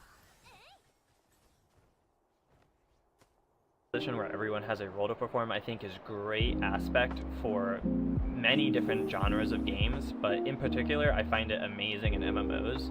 And some of the recent changes from the beta, including the 25% damage increase for parties with tanks and healer, and I believe tanks also got a buff to their defense compared to the other roles. and in general are able to actually tank attacks a lot more. Another thing that you might not notice because this dude's a spectator, the mobs hurt more, I believe. They hurt a lot more. Especially the bosses. Bosses hurt a lot. That's why they got more defense too. I think it's to kind of balance it around how they change the attack values of some of the mobs. You pretty much just die like near instantly to a lot of the mobs if you're on item level. So yeah, tank are extremely important for on level content. And then also the damage increase is really good. Than DPS or healers. And from the footage, I've seen dungeons as well. Some streamers have commented on where if the tank dies in the mob hole, oh yeah, yep, chance there it the is. entire party will wipe within there it is. 5 seconds because the autos and the attacks from the mobs are nearly lethal, if he not knows. completely Never mind. one-shot on the DPS Saved. and healers. As much as some people might be bothered by this, I think that gives more reason to have these other roles rather than just strictly having everyone always bring DPS. Plus, unlike some other MMOs, as far as I'm aware, all roles can revive other roles, meaning if your healer or tank is down, the DPS can revive them. Or you may even be able to revive yourself using an item. Wait, so this video is about what they should change, but he's talking about how this is a positive, right? So like this has nothing to do with his video though, or with what the topic of his video is, which is to inform us what they should change. But they already did this change, so I mean it's nice. He's saying that they gave a nice change, yeah, but like we gotta stay on topic though. But this is all mostly the changes they have done, and what I think they should continue doing is mainly working on the fight design for bosses to be more involved for non-DPS roles. For example, I've seen the Mecha Dungeon, which I believe is what people call it. I think it's the 3rd dungeon in the story, and while I think the boss is fairly fun as a DPS, or even to a degree the healer, the separation phase, where the tank is separate from the rest of the party, does not seem that interesting for the tank.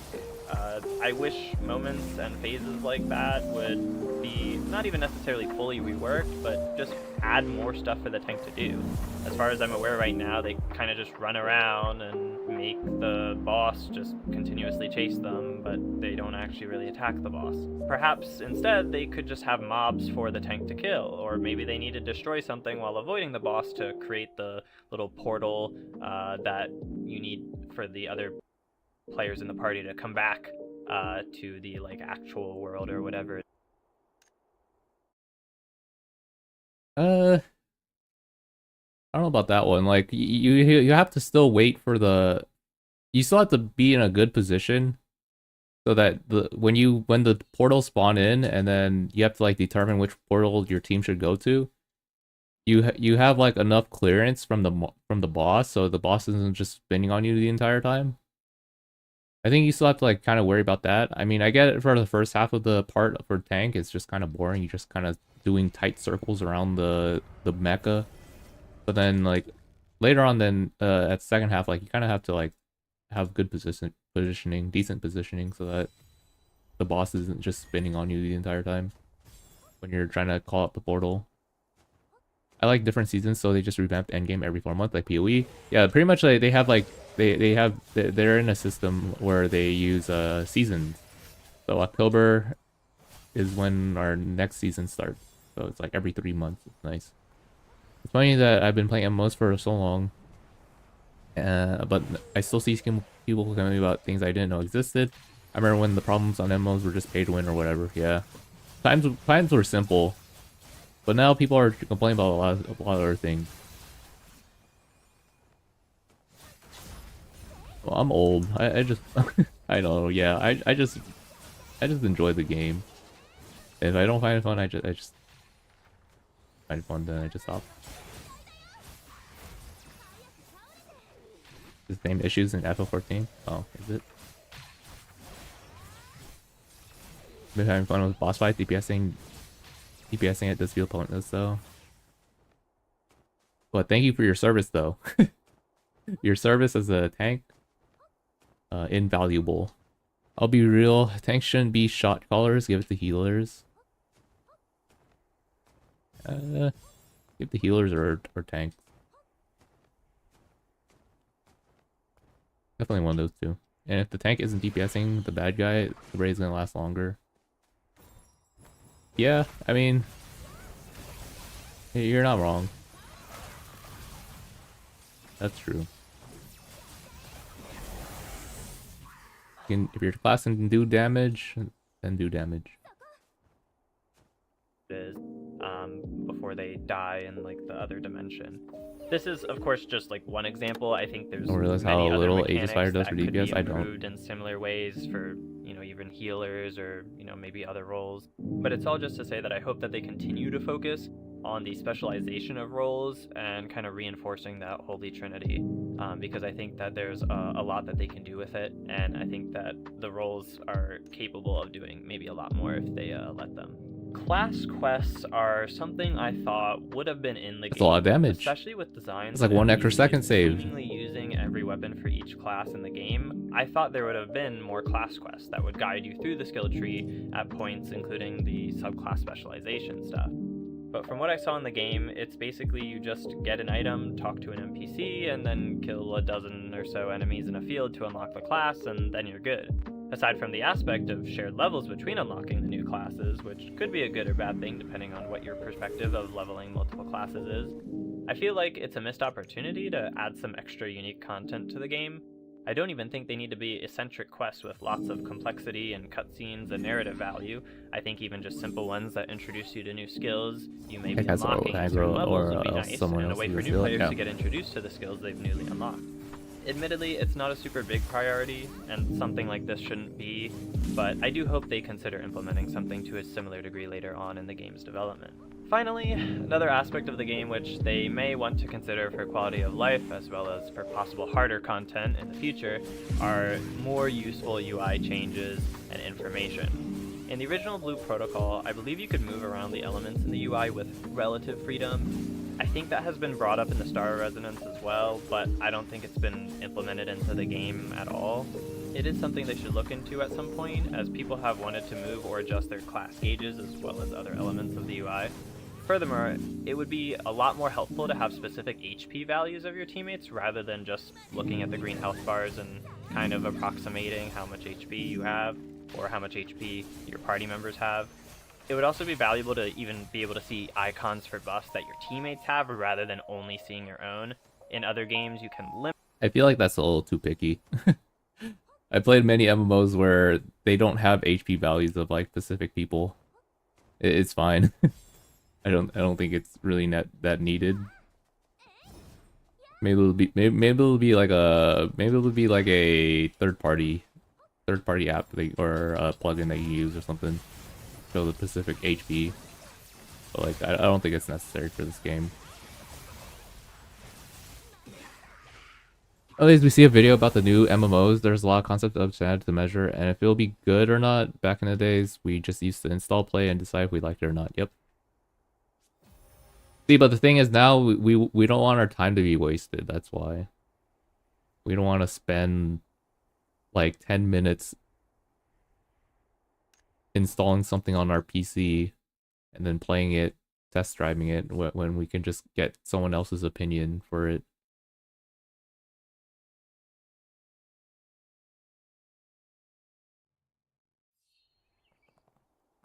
And yeah, like the whole shot calling thing earlier, yeah.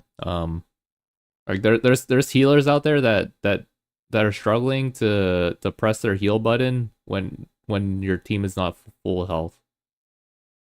You gonna give them the shot calling role? Oh no, you're not.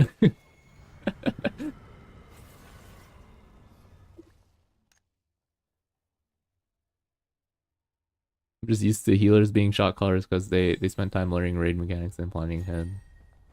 I mean, I just don't trust the. I mean, like if they can do the shot calling, sure, but like I don't really like. I don't really think it's mandatory.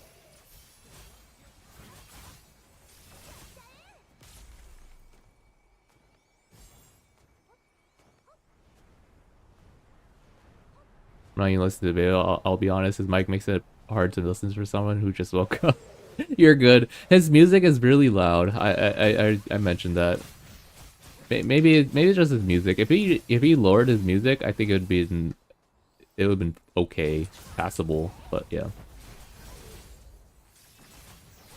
Thing though is that there's no target healing, so seeing how much health they have, I feel like doesn't matter. It's mostly AoE healing. Yeah. You can just eyeball it. It's fine. It's not like you need. Yeah, I mean, it's nice to have the HP values, but it's really not needed. I don't want to be a elitist, guys, but I'm just saying that sounds like a skill issue if you need the HP values in this game. It's really not needed. You're not gonna fail a raid if you mess up healing by like 2%, you know.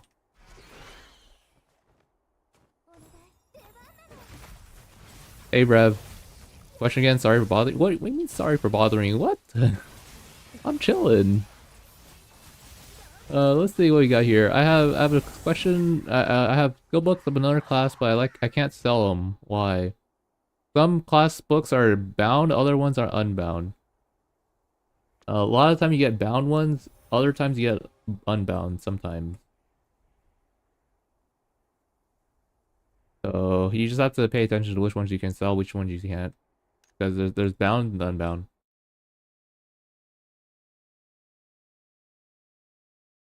How many buffs you can see from your teammates. The new fish area and sounds I like think it could be Storyland helpful from to SAO. align buffs with Is your it? party that way. Oh, nice. And additionally, it would be nice for the boss to have an HP percentage zone so that you can have a better idea of how far you are into defeating the boss.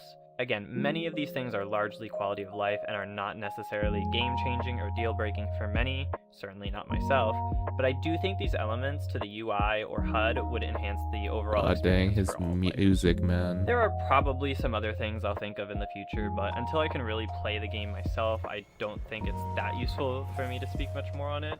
But Okay, if you are watching and hearing about this game... Okay, well, I don't want to watch the rest of this, but like, pretty much, I think having an HP percentage for the boss would be okay, I guess.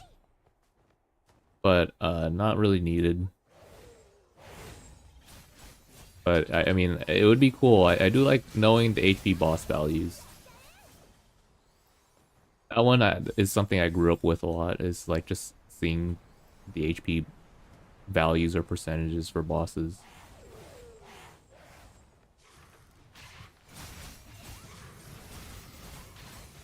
Also, just knowing the HP values, like, kind of gives me an idea of how much damage I'm doing too. Like, how much damage I'm contributing to the boss.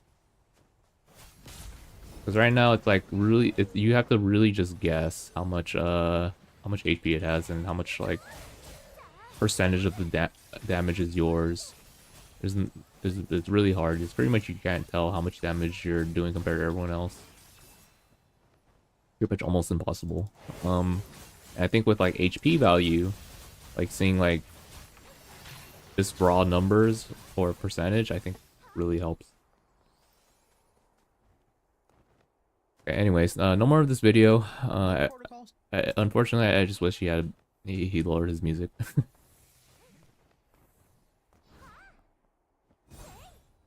Alright, let's see. So there's okay, no, it's not the new guy yet. So let's see. Global release date is closer than you think. Well, let's see then. Skip ahead. Soon, the pieces are falling into place for what looks like a major moment in the MMO scene. Wait, is this the same guy that talked about Crystal Battling? I think it is. Hold on.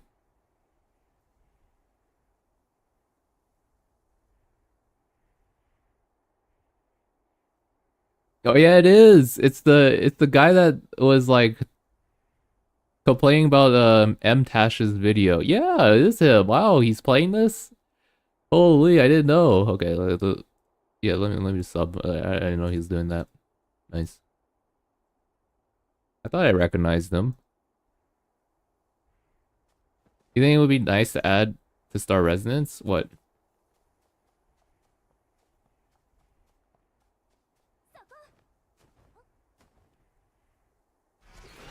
Oh, at what? But the game that showed damage dealt to each player in the party. I would say a personal meter is fine. I don't know about showing it for the whole party, but I think a personal meter would be fine. Home sweet home, welcome back, man. Before we actually talk about why Blue Protocol's We're just official reacting launch to is coming videos so while we're soon, grinding we need cosmetics. to take a step back and really set the stage. We need to get the full picture because to understand where this game is going, you need to understand where it's been, the whole journey up until now. So let's rewind it to the beginning. Blue Protocol first burst onto the scene with his very first reveal trailer back at the Game Awards in 2022, and honestly, it made a pretty big splash. The hype was real. If you tallied up all the trailers combined, including those regional ones they dropped after, you're looking at well over 1 million views. It wasn't just a casual interest, people were genuinely excited for what this game could be. It caught the attention of the MMO and anime style RPG fans all alike. At the time, the plan was for the game to launch sometime in 2023. That was the official word. This has our own As things DPS. went on, it Yeah, became clear like that OG. 2023 wasn't going to happen. Bandai Namco, who originally had the publishing rights, realized the game wasn't ready for prime time. So instead of rushing the launch, they shifted gears and went into a really long testing phase, mostly focused in Japan.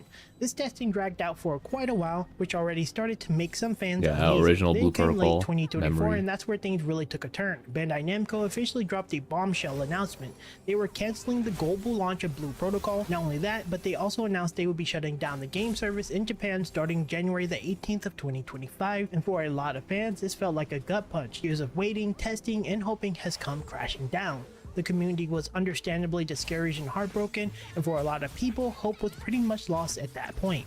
But then this is where things get interesting. Not too many months later, the game was brought back to life. Blue Protocol was resurrected under a new title, Blue Protocol Star Resonance. This wasn't just a rebrand, the game was taken over by a new developer, Shingai Bakura Network Technologies, and published by a company called A+, so basically Bandai Namco was out of the picture. Now when news dropped, I won't lie, the fan base was mixed. There was Okay, so there's a couple of things that he's missing in this.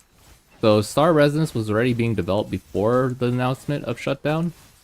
And also, Bandai is not out of the picture, guys. Bandai is working behind the scenes in this game, so they're not out of the picture. But then I know as like a YouTube journalist, I get it. Like you're not gonna be following all the nitty gritty, but I'm just saying there's a couple things he's missing in these points here. some excitement, sure, but there was a lot of skepticism. The fact that the new version of the game was being made both for PC and mobile simultaneously raised eyebrows. People weren't sure if this was going to be a watered down experience or if the core gameplay would hold up, and honestly, a lot of that skepticism still exists today. But here's the thing, Blue Protocol Star Resonance is still Blue Protocol at its core. It's not a completely different game, but at the same time, it's definitely not the Yeah, I exact read that in the same comment game later. either. The new developers have made significant improvements to the core systems. They've added a lot of new features and made changes that, from what I can see, aim to make the game more engaging and enjoyable. There's still some elements that might turn off the average player, but overall, the version feels fresh and different compared to the Bandai Namco days, and for better or worse, is his own beast now. And that brings us to where we are today, with the official launch right around the corner. So here's why we should be expecting Blue Protocol Star Resonance to officially launch very soon globally. Right now we're sitting in August of 2025, and that means we're less than 5 months left in the year, 4 months if we're being precise. That's a tight window to get the game fully out the door. The dev team has been grinding hard, no doubt about it, pushing to get this game ready into players' hands while the momentum is hot. Yep. Now, delays aren't uncommon in the game development, far from it, but Yep. what really convinces me that we're on the home stretch is the timeline we could see from the Chinese official release. The servers went live there on July the 17th, 2025, and just a week after that, the global closed beta recruitment kicked off on July the 24th, so we're seeing a clear sequence here. Digging deeper, the closed beta recruitment for China happened earlier, from April the 8th to April the 20th. That's where they were back then, recruiting players for the closed beta test. The actual gameplay test followed sometime after that, probably late April. So if you map that out for recruitment and closed beta times to full launch, China had roughly just under 3 months before opening the servers. Now here in the global scene, we're basically at the same stage right now. Closed beta recruitment, the actual testing about to begin soon. So by that logic, if we follow the same timeline as China, the global release should be around November or December. But here's why I don't think it's going to take that long, and I mean genuinely believe it's going to be happening a lot sooner. First off, the game is already doing pretty well in China. It's been met with a solid reception and over 1 million active players from what I can tell now. Holy, That means the hashtag ad. developers now have a massive pool of data, player behavior, feedback, bug reports, and performance metrics. Way more than what they had when the Chinese launch was fresh. They could use this information to fine-tune and improve the game faster than before. Plus, the global player feedback during the closed beta will pour in quickly. I mean, like,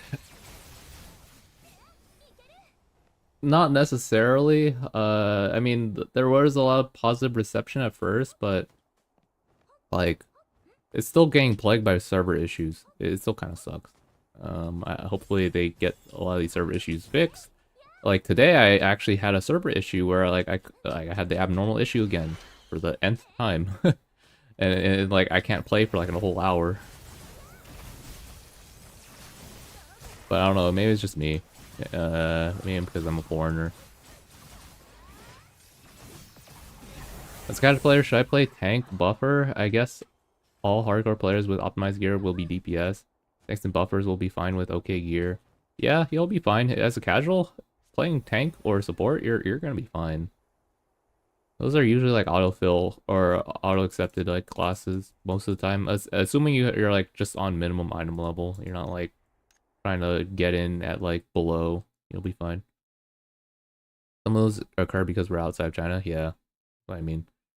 So I mean like the comments though, you can like if you read some of like the WeChat comments and reviews, like they're saying the same thing still, even if we're getting it more and they're getting it less. I mean, it still kind of sucks for them, I think. Mental Tina for Mook as Stormblade. Yeah, I would do that if you really need it. There's some other issues for all players. Yeah. Yesterday, new area fish area was released. I was looping so hard I was getting error. Well, I mean, that's not the server issue, Rev. That's not like the server dying. It's that the channels are full, so the game has nowhere to put you in. So you're in this like forever time loop until they add more channels. So it's not like it's not because the servers are like dying. It's just they're just silly and forgot to add more channels, so they don't know where to, like, I don't know. Maybe they should code in like if all the channels are full, then it should just boot you out over to like another instance. I know it does that later on, but, like after trying many times, but like it should just be like kind of quick to get you in. Dead game? Like, what do you mean dead game, man? You play this game with us, Monk. What the heck?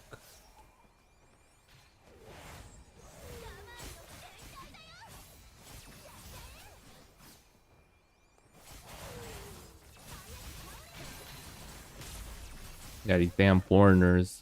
Quickly, giving the devs even more to work with to polish things out. This accelerates their ability to fix problems and adjust the gameplay, speeding up the patch to launch. Then, considering the timing, launching in November or December the game itself would is land right fine. in the middle of major holidays in North America and Europe, Thanksgiving, Christmas, and all those family-centered moments. Historically, those aren't the best months to launch a game that needs players to jump in fresh and active, and people's attention is elsewhere and sales tends to fluctuate. So, putting it all together, the extra data from China, the Right, you're 100% right on that, Dan. globally, and the desire to avoid a holiday launch, it's logical that the official global release will happen well before 2025, and I believe much sooner than most expect. Obviously, this is just me speculating based on the information that we've seen, but this is information, in my opinion, that makes the most sense.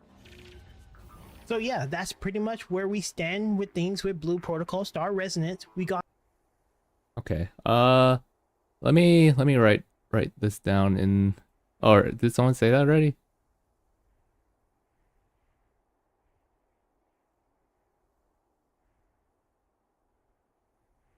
Okay, no one did. Okay, let me write that. Let's see. Good video. What was the point that I was trying to make here?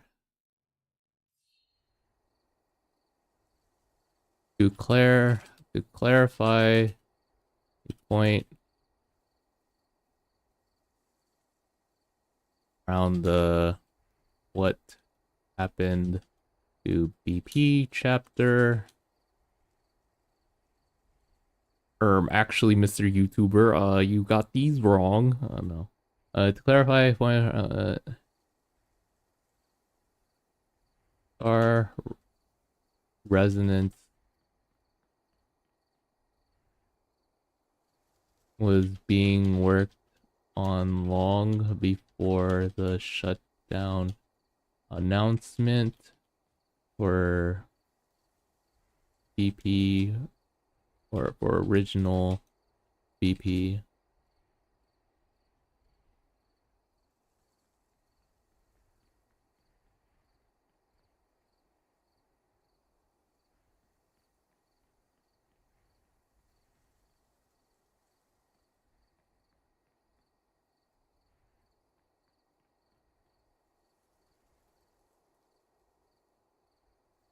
And Bandai still works on Jamgers. Thanks for stopping by.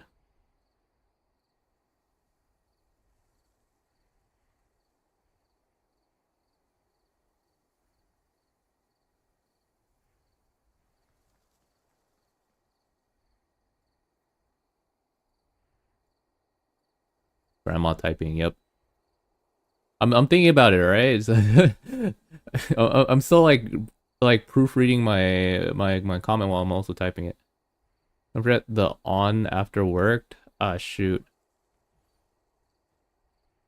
You're right, Grandma. Alright, anyways, to clarify a point around the what happened to BB chapter, Star Residence was being worked on long before the shutdown announcement for original BB, and Bandai still works on Star Residence, but behind the scenes.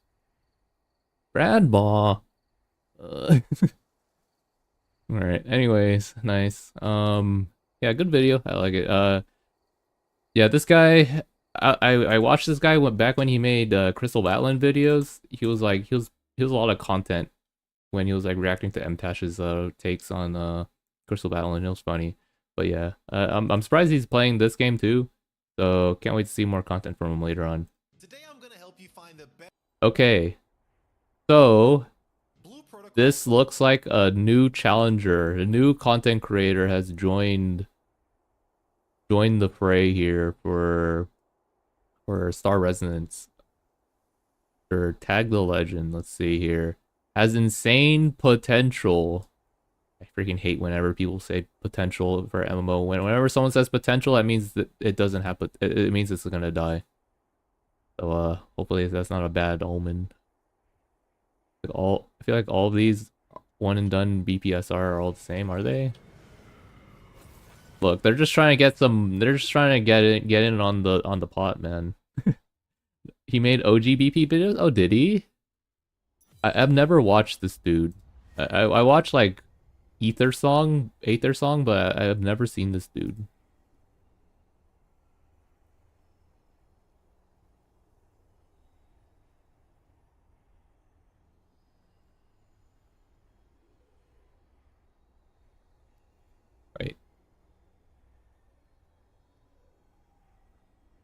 Wait, where's his videos? OG Cry? Oh yeah, I miss Cry. Wait, where's his videos at? Tales of Arise. Oh, here it is. He like stopped after a while though, or after a little bit. Yeah, this was like 2 years ago. Holy. Where was he at this time? Let's see. The Blue Protocol complaint when it came to Blue Protocol, but I want to re-emphasize that this is something that could issue when I'm stupid, but like yeah, like he seems like he only played the first month and then stopped. Maybe he got banned, but yeah. Looks like he didn't really play. Oh, I mean he did make a lot of content, it looks like.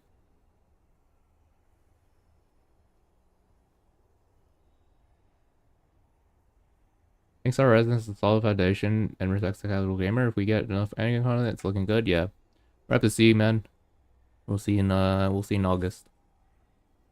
But yeah, it looks like he stopped. He just he made content and he just stopped. Kind of upsetting, but like yeah, at least he's back. We'll see. We'll see how long he makes videos here. Yeah, let's go back to this. Resonance might actually be the anime MMO we've been waiting for. It looks like a real course correction, tackling a lot of the issues that I personally had with the original Blue Protocol. I spent months, like I'm invested, I spent months covering the original game only to walk away after I was disappointed with the original Japanese beta. Now, if you haven't been keeping up with Oh, there you go. See, he you're was probably disappointed. wondering what's changed between Blue Protocol, the original, and Star Resonance. That's exactly what I'm going to be breaking down in this video. But first, let me explain why I walked away from the original Blue Protocol in the first place. Water Milan. I want to talk about this part specifically, so that way you guys know that I'm not holding. Okay, no, this punches and I'm guy, gonna he say made it exactly original how it Blue is. Protocol My first videos. gripe is that the original team Oh, there it is. like they didn't know what they were doing. That's the very first They felt dungeon. greedy and unprepared for majority of the things that they did. I remember it like it was yesterday. It was DevStream 10, I believe, where they popped up and they were like presenting a new class, and they had no idea the mechanics of their own class. Oh my goodness. Do you guys, does everyone remember that video that he's talking about? It was the worst video. It probably destroyed their social, their social presence in original BP. Can we get that video up again? Do you guys remember the channel name again? Anyone remember the channel name? Let's see. Sorry, we're gonna take a little small detour. Like he mentioned it, and I think it's only fair for those that didn't watch or consume BP content to actually look at this freaking live stream. It was upsetting. Let's see.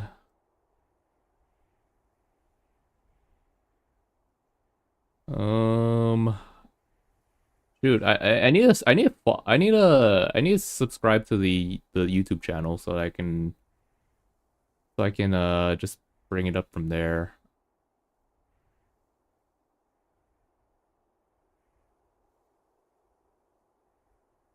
Dude, it's just all Star Resonance stuff now in the algorithm. Ugh. How would I search it? I would have to probably type it in Japanese. Google Translate. Bull Pro live stream. Probably reacted to it. Did you like Kai, did you link it at least? Like as in, did you link the live stream? Not your live stream, but like did you link the Deb's live stream to it? Game Lab. Kotodama. I can check. Or I can check right now too.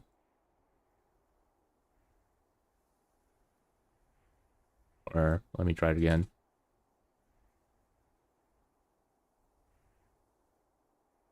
Oh, here it is. Wait, I think we got it. Where did they drop? Okay, let's see.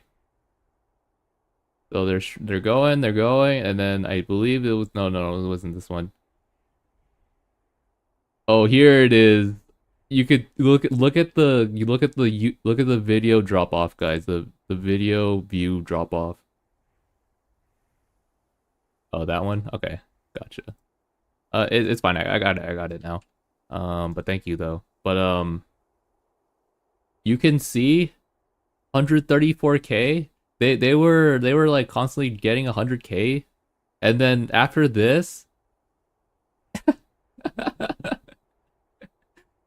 they fell off. It was this stream that killed them.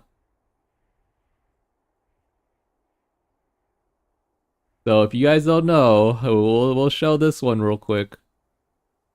So the video that he's talking about is this one right here. So let's let me pull it up. Google again. Google, where you at? There it is. Let's look at that. Oh no, it's unavailable. No, did they remove it? No way. Wait, no way. Wait a second. They removed the... Oh, no. Is it only on Chrome? Hold on, let's see. Let's see. Okay, no, right. It's only on Chrome. Okay, we're saved. We're saved. Okay. No, no, no, no. We're okay.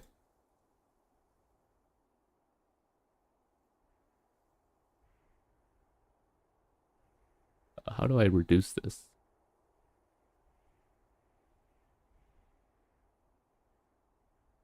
Oh no, no, no. It's only on Chrome. Okay, so on Microsoft Edge it works for some reason. Okay, we're saved, guys. Yeah, we're gonna be fine. So this was their video that they showed us. This was their downfall. Thank you, Microsoft Edge. Saved us.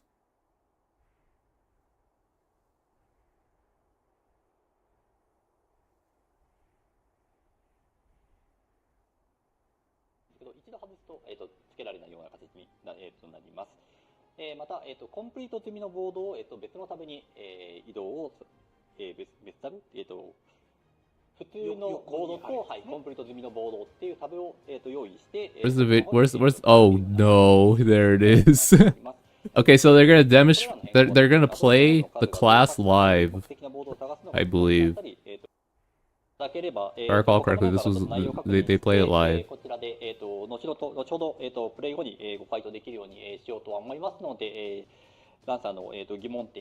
Okay, so we're gonna play the class live, guys. Okay. All right, here we go.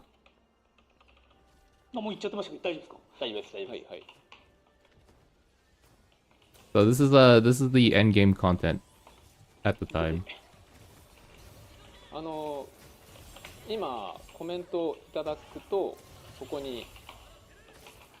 I know, right? This is the OP class. This is Aerial Wind Knight right here. Oh, look at that.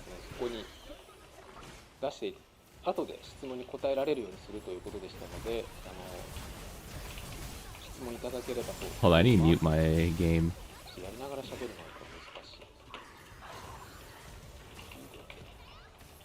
Miss Twin Tracker? I miss Twin Tracker too.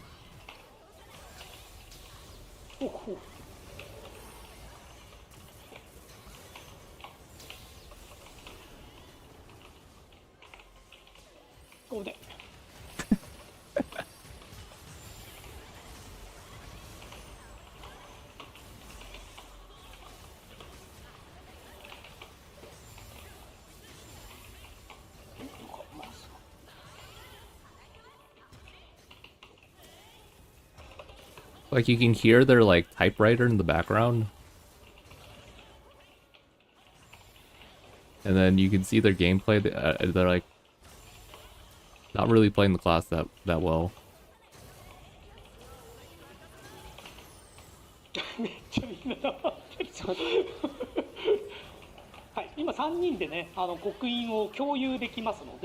How do you do this thing? Yeah, I don't know. Don't ask me. Oh, they don't have auto combat. True. This is maybe whoever did the Blitz Lancer gameplay here, they asked for auto combat.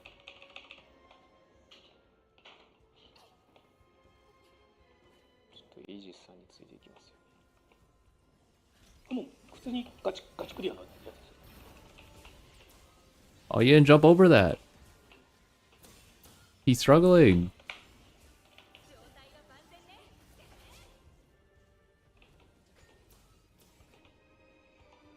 How bad this is? Okay, so let's see this next part. This next part, they're entering a room right here with a bunch of enemies. So they want to like gather all of them, right?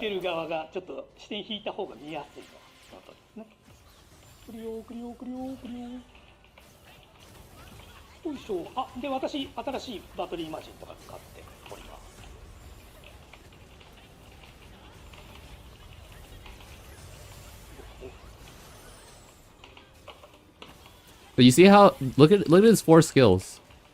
Do you see like how do you see the problem right now? He has all his skills up. He's not doing anything. Oh, there he goes. He's pressing. Ooh, going for it.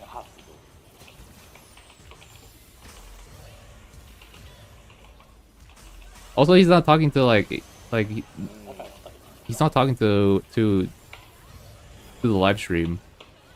He's not answering any questions. This is all live right now. This is not pre-recorded.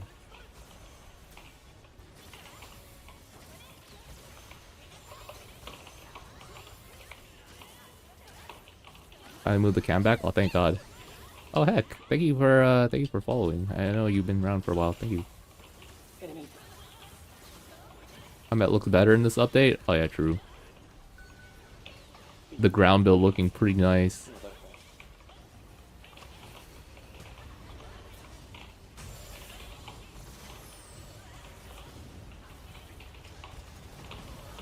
Oh, the problem is he doesn't have bait skill. True.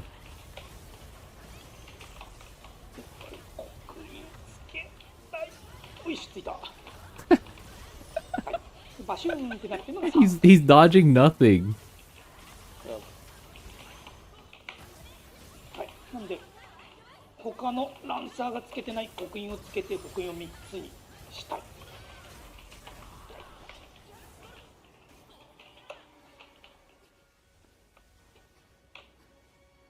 つけづらい刻印があるんで。 Right, and then like they do this little like run scene.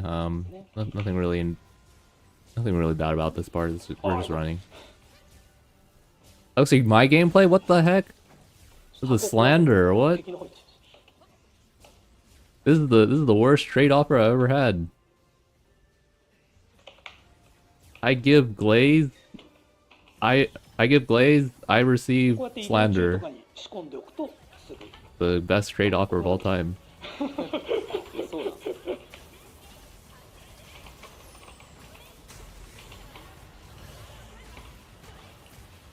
でこうやって刻印いっぱいついてるところに活動を持っていくと。まあ、重なってもいいんで。 It really does look like Badoof's gameplay. What the heck? そうです。重な I っても can't believe. 刻印の時間が上書きされるだけで。 I can't believe these. There's no. Why is he rolling? There's no one there.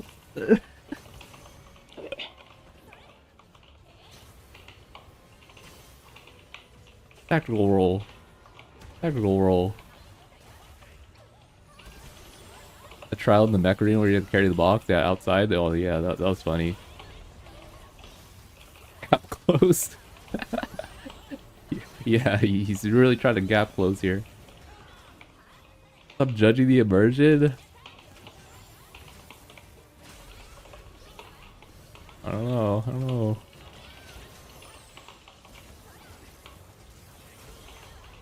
I don't know what kind of immersion. Never mind. Oh, stop. This was a Badoof 2D montage footage? What the? Wait, this music actually kind of slaps though.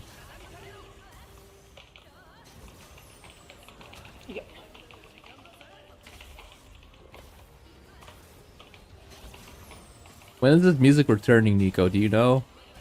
We need this boss music back.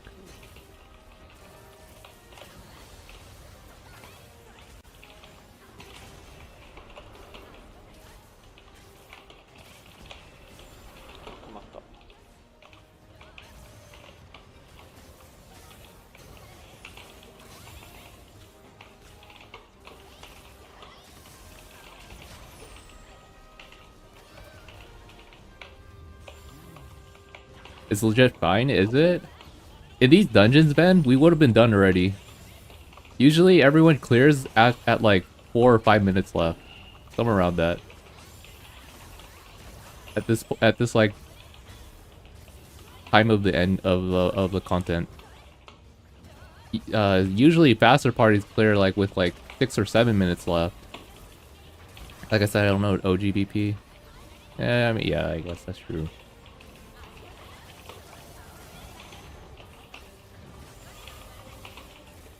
He's simultaneously gooning. Oh.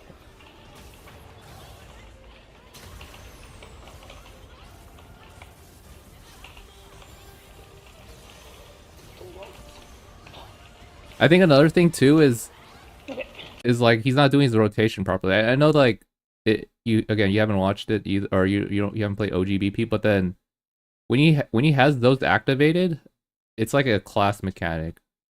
So you do a bunch of like cool stuff. I think that's when you trigger the three sigil debuff is like on the you can see it on the enemies. I believe that's how the class works. But I mean, pretty much, if you see the sigil pop, then like you see the shiny thingies, that means they're doing something. I don't think we've seen that a lot in the video.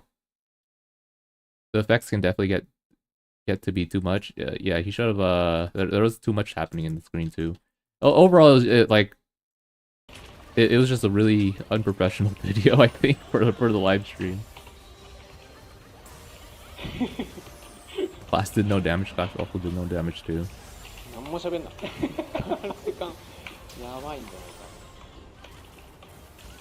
I think also another thing is like we don't know Japanese, so we can't really understand what they're saying. But then there's a lot of things in here that they like had no idea how to explain, and like people would ask him about it, and they would also just be like, yeah, I don't know.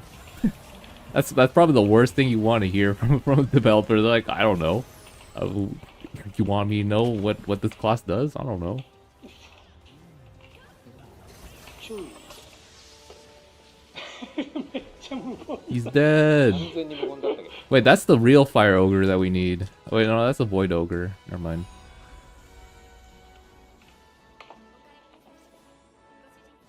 Nice, they got nothing.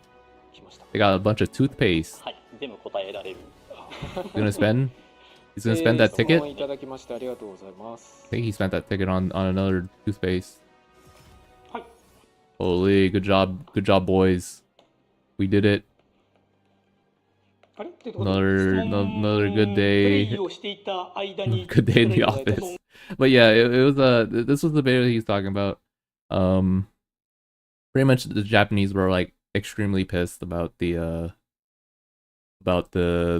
whole gameplay for Blitzlancer. They like had like none of the questions were really answered. And then their gameplay was comparatively to like what Japanese have already experienced and seen, it was like really, really bad.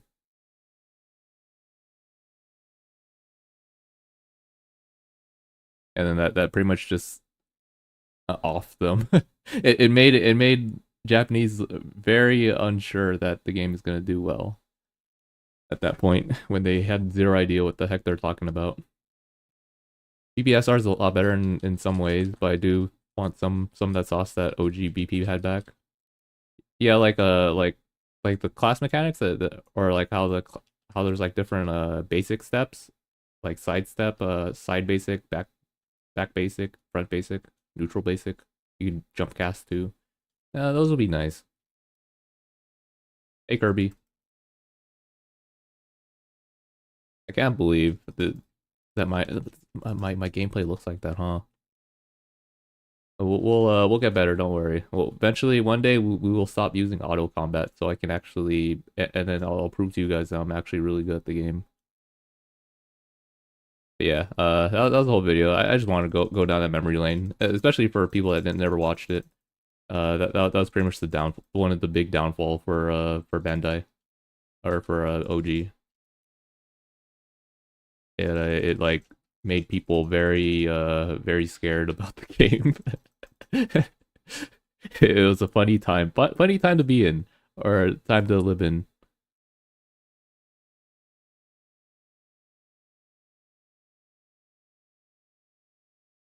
Let's go back. Dude, back here. Oh, I need to show the video again.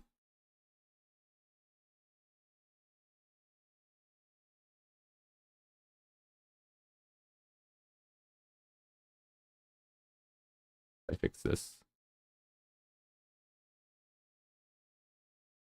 I can fix this. I just manually do it.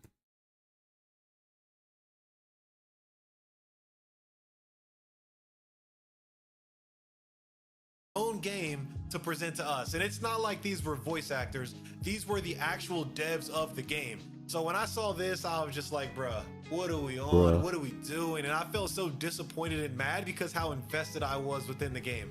Then the other complaint that I had was that all of the classes felt very generic. It was like, hey, Google some weapons and let's add them into our game. get a shield, Really? a wand. I don't know about some that. daggers. Now most games are like that, but this like there was just no seasoning on them. It was so bland, and Any the characters anime looked so gameplay. generic. Like they felt Playing like Andrew NPCs, Tate, yep. and they really lacked that like edginess that you see a lot of MMOs have with even some of the more Ball and cup. generic Yeah, yeah, characters. yeah, yeah. Why is he calling it generic when you have ball and cup class? You have the heavy freaking smasher. What? Maybe he wasn't a heavy smasher fan. Maybe that's why. I was a huge heavy. I was a huge ball and cup class enjoyer. There's always going to be an assassin, but the Maybe that's why I'm assassin's always gonna talking look about ball in badass. the stream There's every always gonna be freaking a day. mage, but the moves are going to look badass. And with Blue Protocol, it just felt like they just gave us the most generic version possible. But you know what? I was still willing to put up with it. And We're I getting went done into class the 2, original yeah. Japanese beta, There's like and this is old where image or everything old fell images apart of like for me. I felt like when I was playing, character I knew having a gun. instantly there was no end game. Once I got over like the beautiful graphics and being able to just like prance around and feel cool. Oh, you mean like oh my in God, in really in an OG? anime MMORPG? Yeah. Reality sunk in where it's like, okay, I saw some feel today like in my I'm info. grinding to get better gear, to grind more efficiently, to get better gear, to grind more efficiently, to do nothing. And to me, that was dead. And then the final nail in the coffin was when I went to the open world boss, the instance dungeon, that kind of I had Sorry, I had to play this again. coffin was when I went to the open world boss, Sorry. the instance dungeon, that kind of I had a lot of faith in being the really cool end game that I was looking for and what I was grinding to get gear for. And it was literally just a Zerg fest with barely little to any mechanics. And I was like, yeah, bro, this ain't it. There's nothing for me to do. I was fiending for that beta too. I remember I just moved like 2 days before and my internet was going out. So I picked up my entire PC. Well, that scene took looks it apart, beautiful. all these monitors. Holy took 'em to my purple man, girlfriend's purple man in parents' normal house, mode. Hooked it all up in the basement just to play this. A purple man can spawn here? Do I want to kill him though? Oh no no no no! Don't kill him, guys! Oh my goodness. do I just leave? Or actually, I guess I'm not gonna cap out on purple man this week. I'd imagine. Oh, it's whatever. Beta, and oh man, the disappointment on my face when I got to that world boss and I was just like, yo, deadass, are y'all for real? And that's when I put Don't the pick up game the weapon. down. I forget still that you kept have to up pick with up the what was weapon. going on with the Japanese launch, and then everyone eventually came to the same conclusion that I came to really early, and here we are today.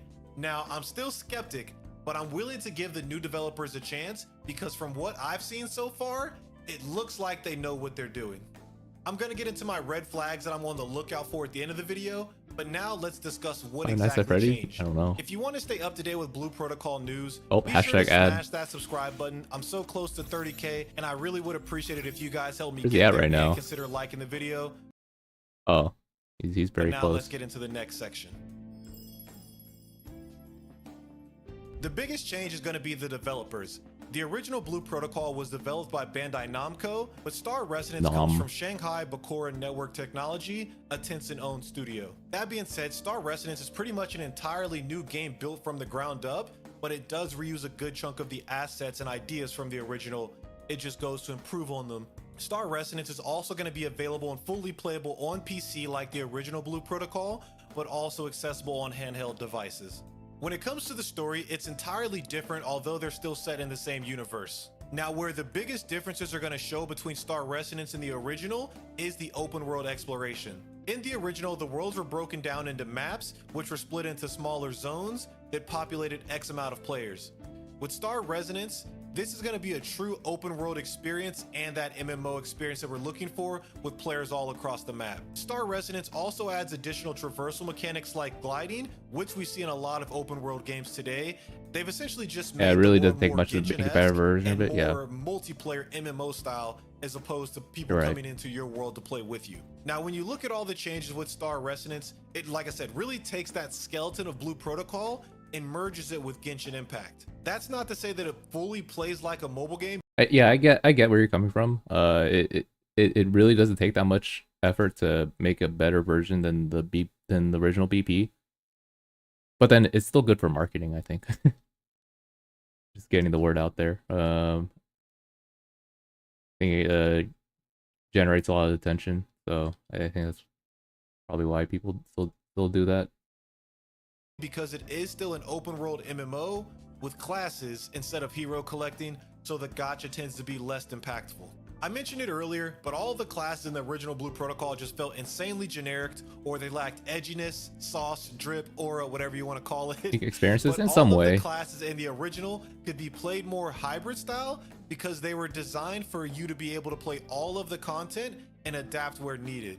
Star Resonance is leaning much more into a holy trinity with strict class roles, and even though some of the original classes were brought over to Star Resonance, they just look way cooler, better looking abilities, and they're reworked and adapted to fit the holy trinity rather than that hybrid style gameplay. I think every class in the original had a way to dish out damage and then a way to heal themselves, and I think they said that was so that way you can play a lot of the content solo as well. But back to Star Resonance, each class Right. is going to have 2 different distinct playstyles for there to be diversity no matter which class you play, and you're able to switch classes on the fly just by changing your weapon. Seeing them lean into the Holy Trinity makes me really optimistic, because to me that signals a chance for difficult in-game raids where tanks, healers, and DPS actually matter, and strategies required, and even like the thought going into like party composition means that much more. I need to see the end game, but it's showing me that the Trinity, framework thanks, is there bye. for them to build upon, and I feel like the original Blue Protocol had no content that required specific roles or composition to clear because everything was built hybrid. And then when you try to make things more difficult and build on top of that, since the foundation for the original wasn't the greatest in terms of an actual MMO, it just turned into dodge the hitbox, zerg down the boss, do the damage, heal yourself, don't die, as opposed to depending on the party. Yeah, pretty much all the content in original was hit boss, stack 100% DR, hit boss, because for some reason you're allowed to stack 100% DR, so you just take 0 damage. And then like the party composition didn't really matter too much unless you went for leaderboards. If you went for leaderboards, then it might matter. You might want to pick some like meta classes, but then like pretty much it didn't really matter for just to clear the content. When is it coming? Soon, 2025. The biggest problem for original was that they don't release global. Yeah, true. No global. Now, if you ask anyone who's actually played the original Blue Protocol or even just the betas, they're probably going to tell you the same thing. The biggest problem was the lack of meaningful in-game It's content. Amazon's Once fault? you hit No, the it's level not. cap, It's there really wasn't not. anything to do. Dungeons began to feel repetitive. The final bosses were pretty boring and basic. Mainly dodge the hitbox, dish out damage, Amazon- don't die, like I just said. Amazon, I mean, they have a lot of bad history behind them, but I don't believe that it was in any sort of way Amazon's fault.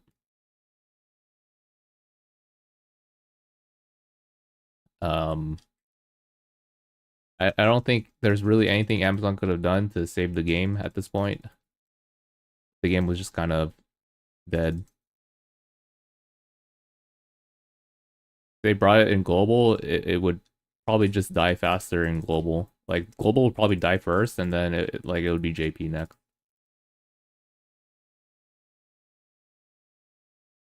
Even the 50-player raids were basically just instance world bosses. But that's just and it was speculation, of basically course. like an annual event for everyone to get together, zerg down the boss with no coordination or strategy, collect your rewards, keep it pushing. It felt more like a chore that you had Ban to hit on and the die. hour, as opposed to like a big fun event to take down something challenging with your friends. So I think this is the biggest place where Star Resonance is going to have to pick up ground on, and they seem to be making a real effort to fix that with more variety in the content and stronger focus on mechanics and depth, as opposed to just presenting we're the only anime. You disagree? Why do you disagree? I think the money would have kept it alive. That filthy global money. I don't think so. One of the big problems in their game was the server issues. The deja vu, right? Going to this, but like the server issues in there was different. Like the way they designed their game, they're actually spending way more money hosting the servers. The servers was costing them way more money than like traditional MMO servers, according to data miners. They're using code that was like 10 years old, which I mean is no surprise, right? Because the game was being developed for a long time, but like it was so unoptimized that like creating even solo instances, and you create a lot of solo instances in back in original, it like I like I'm and like I'm a business major. I'm not really like IT. They're saying like how that like them like players creating solo instances all the time was like actually destroying the game. It was costing them a lot of money, and then, like you had to do that like all the time. You had to keep backing out, going back into a solo instance like over and over and over and over. And then the premise of like and just like getting it set up for global, I just don't see it being possible. Like how the monetization there would save the game if like it was just gonna pretty much die as fast as like JP. There wasn't anything really to swipe for because they give you too much free stuff, and there's really no reason to swipe because you're practically done with everything, and there's nothing much to do. So like there's like no incentive to swipe because they shot themselves in the foot because they gave too much free stuff. So like I don't know, just playing the game, I really don't see how global could have saved the game at all. It would probably just be more in the red still. And be like, all right, well, we tried, guys.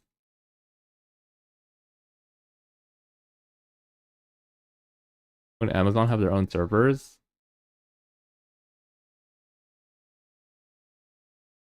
again, I'm not like IT professional. I'm not sure how it works. I'm just relaying what I've heard from my data miner friends that look through all the coding and stuff.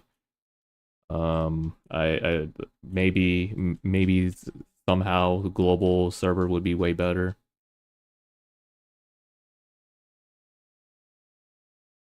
The insolvency. I mean, looking at their financial reports, it was pretty much this game that was causing it, and the other game too, Gundam. They're both doing really bad.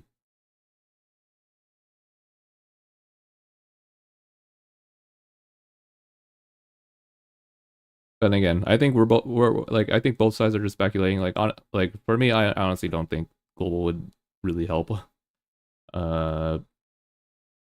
Maybe it will just delay Star Residence a little bit. I don't know. Or maybe the like if BP was around a little bit longer, I think the direction of Star Residence would be different. Because I think what influenced a little bit of Star Residence direction right now is the shutdown.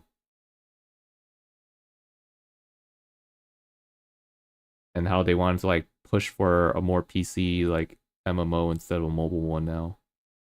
What is master mode? It's a difficulty above hard mode.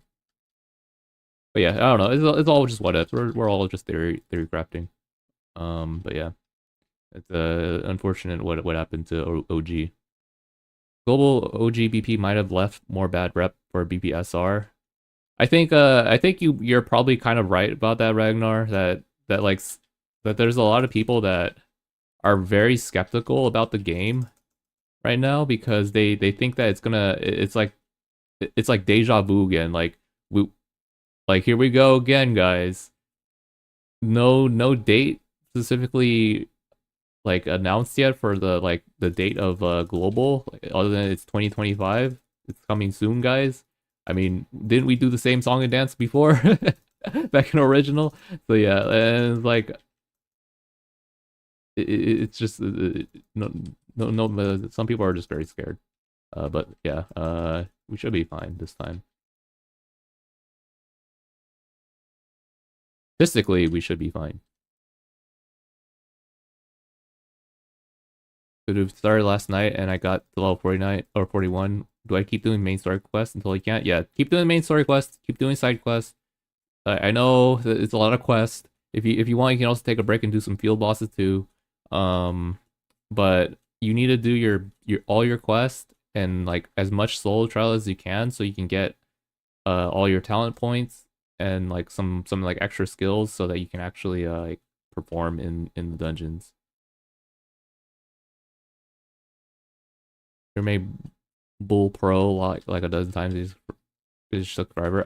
I heard that they lost the files or something. I forgot how what happened, but like somewhere around like 2020s, something bad happened to the game, and like it stalled them for a while. But yeah, I kind of heard of that. Difference is doing well in China, yeah. Besides from the server issues, the game itself is fine. Like in the original Blue Protocol, it was the server issues, and then it was also the core gameplay. Both of those were horrible. I would not be streaming this game right now, guys. I would not be streaming this game if I was playing, if this was original, because I'd be done in like 3 days. And then you know what I'd be doing? I don't know what I'd be doing actually. I'd probably just be laying down. But like, yeah, like there's really nothing to do after like 3 or 4 days. You're pretty much done with all the content. What else is there to do? Yeah, gooning. Gonna do. Would I rather play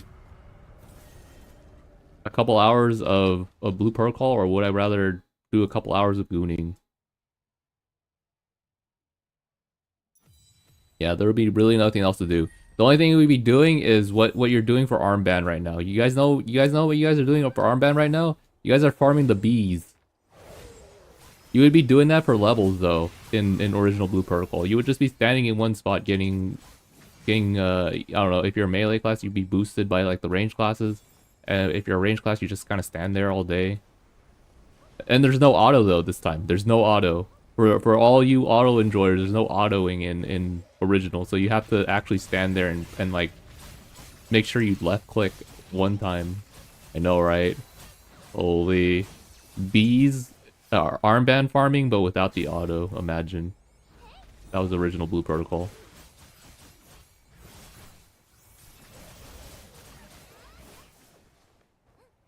And yeah, like you don't even have to do that either. Like you could just you're pretty much done with all the content at that point, or before you even started with that.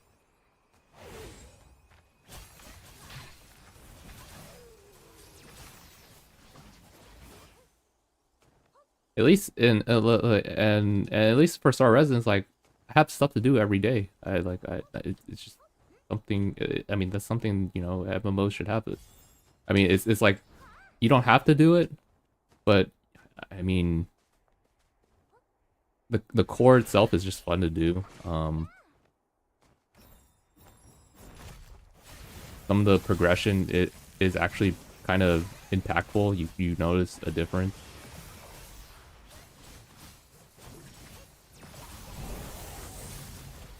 I feel like a lot of the class passives back in original Blue Protocol didn't really feel like you're getting much.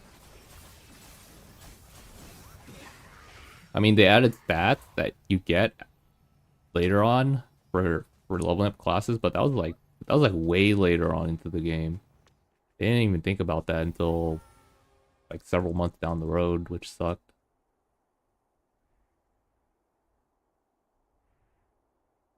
That gold fishing achievement. You guys remember fishing back in original, where it was never built upon. There was no levels. There was no like progression for fishing. It was just you fish, and then I think that's it. Sometimes they have like an event for it, but you pretty much finish that pretty fast, I think. And they had the badges at the end. I think chapter 6 they added badges for it, but I mean, still nobody really fished. You know, if the Wind Knight has a vacuum effect like the Stormblade ult, I'm not actually sure on that one. I remember back in original they had like they like twirled their spear around and then they sucked everyone in. But then it wasn't that great, but it was still like a decent suck. I had to install the easy fishing mod for SDV, Stardew Valley. What the? For Stardew? It's very easy though. Oh, besides from like maybe get legendary fish. I I don't think so. Heck. Oh, yeah, I'm not sure. Time Attack wasn't fun either. Only done by like 10 guys. Yeah, the Pepe Ron guys, the ones that all monopolized and became one big like Megamind guild, housing all the rank 1 players for Time Attack and Score Attack, and like some of the top 5, top 10 players. Yeah, pretty much. I was invited to that, but the thing is, I don't speak Japanese, so like I can't. I don't know. I was scared they're gonna like all just mass report me if I were to join the guild. I had to continue staying in the English guild where it's safe.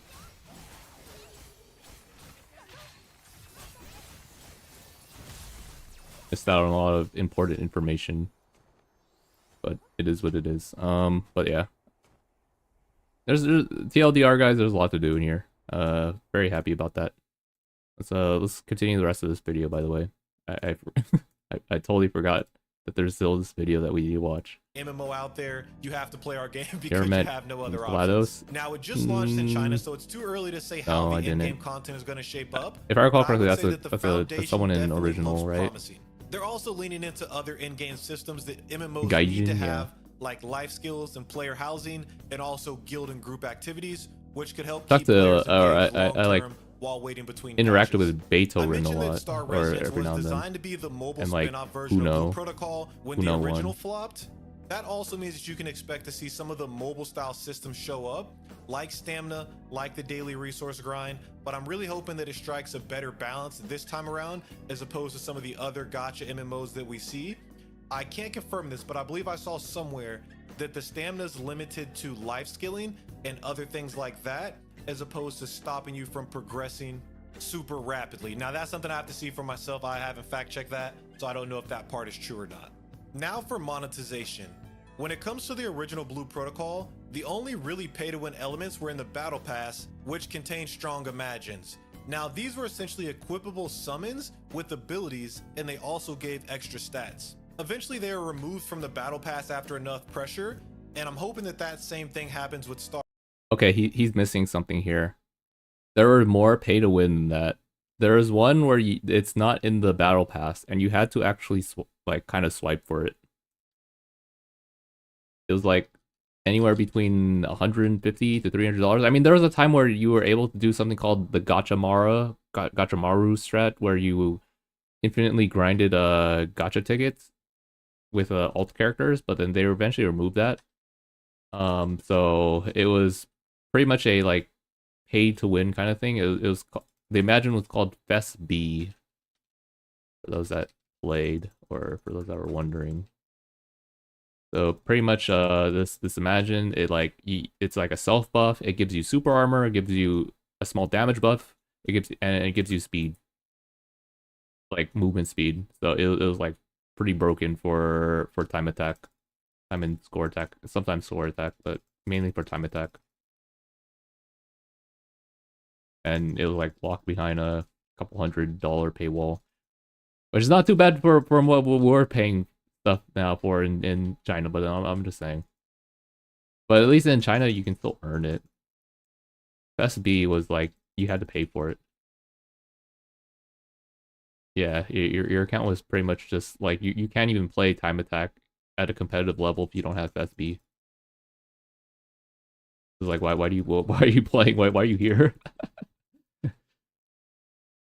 Resonance. But in order to make up for it with the original, Bandai Namco leaned heavily into monetizing cosmetics, locking them behind a gacha system with really low pull rates. With Star Resonance, it's been confirmed that the gacha is going to include cosmetics, but also have direct purchase outfits as well. In addition to that, the game is also going to feature player trading, which naturally opens up the door for real money trading or RMT. And then Month minimum lastly, I price, can't fully nice. verify this portion as well, but I believe the Imagines are also going to be in the gacha with Star Resonance, but that only makes sense to me. Personally, I'm not too upset with there being Imagines in the gacha system. Like, hey, they got to make their money back somehow. Hey, y'all pay for it. I'm not. All right, and let me quit lying because I'm probably going to Spooky spin it if Goat? they got Ooh, something we cool in need there. Spooky Goat back. But I feel like if there is a reliable and alternative way to get just as powerful Imagines Rating, with Auction comparable House. gear through playing the game, it's not that big of a deal. But if there isn't, the balance could tip too far into pay-to-win territory and turn a lot of players off from wanting to actually play the game. But I think there's a cool way to strike a balance between maybe having just ugly Imagines. See, the guaranteed box didn't even get you the outfit you wanted. Oh, back in original, I believe that was the case actually. You had to like keep swiping until you got the, I think there was eventually one that you like a selector one, but yeah, I do kind of remember that. You need to keep rolling for the outfit. You it was just pretty bad.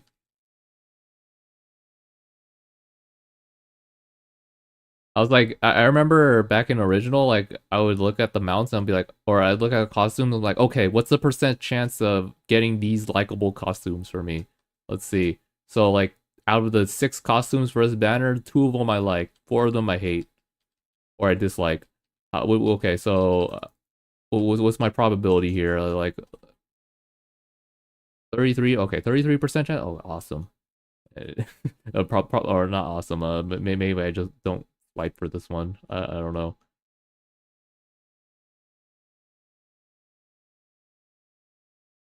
What do you buy from Auction House? It won't let you. Oh yeah, it's out of stock. Sorry. Imagines that you can get that are comparable to these cool badass looking Imagines from the gacha, and then they also can go the route of monetizing mounts, which have less of a gameplay impact, and you can still get your money there, similar to cosmetics. Now let's talk about my red flags. These are my things that I'm going into the game eating my skeptical boar's about, and orbs? I'm going What? to be paying attention to see if they're going to be deal breakers for me. And most of these are pretty opposite. Like they're pretty much just opposites of what I didn't like about the original Blue Protocol, to see if they've really learned and fixed some of those issues. The first is how professional is the new team and do they know balls? what they're doing? Orbs? The next thing I'm going to be looking for is how does that in-game content Oh, look? I don't eating mind if pig there's a balls, big or grind Tina's for eating it, pig because balls. I enjoy grinding. I like MMOs, but I need to make sure that what I'm grinding for is actually worth it, and I'm actually having fun with it, and it's not just a chore that I do because Stockholm Syndrome and I'm addicted. Are we going to be continuously getting bosses that actually have mechanics that are fun to play and feel interactive? I've seen what I believe to be boss fights, and they look very similar to what we got with Grand Blue Fantasy Relink, and so I'm really hoping that Star Resonance is exactly what all of us wanted with Grand Blue Fantasy Relink, that anime live service game with challenging like Final Fantasy 14-esque in-game raids. And then the last thing that I'm going to be looking for is, will the gacha have viable alternatives that you can get by playing the game? And is the gacha going to include weapons? If they're able to like restrict strong weapons that you can switch weapons and switch classes Weapons. behind the gacha system, and there's no other way to get them, that's essentially the same thing as having hero collectors in a gacha. That's something I'm going to be paying attention to when we get access to the beta, and probably the first thing I'm going to be I know, right, Relink? what is going on here? I'm going to have to examine the gacha Old and see what it's classic. looking like. These are my thoughts for Blue Protocol Star Resonance, but if you want to hear my thoughts on the original, feel free to check out this video right here where I give my initial review after playing that Japanese beta. Thank you guys for your time, and I'll catch you in the next one. Holy. There you go. He's back. Relink was awesome. Yeah, I wish I played the end game for that. I played like early and mid game, but didn't really. I forgot what I was doing, but yeah, I need to get back into that someday. Not right now though. Choosing the best class. He already knows what class to go for. Has he played this already? I thought he said he hasn't played yet. Or maybe he has actually. I didn't catch that. Waiting for friends but never got to tap in. Yeah. Best class for you in Blue Protocol Star Resonance. To do that, I'm going to be breaking down every class so that way you can start planning things out for this closed beta. And it's important to note, if you didn't know already, each class is going to have 2 distinct styles on how they can play to offer more diverse ways to play the class. And if you want to switch classes throughout your journey, all you have to do is change weapons. You're not hard locked into the class you select at character creation. But let's go ahead and get into the first one. I wish people would stop saying that. Yes, you could switch classes, but like good luck with the gearing on some of them. If you're gonna switch main stat. Good luck.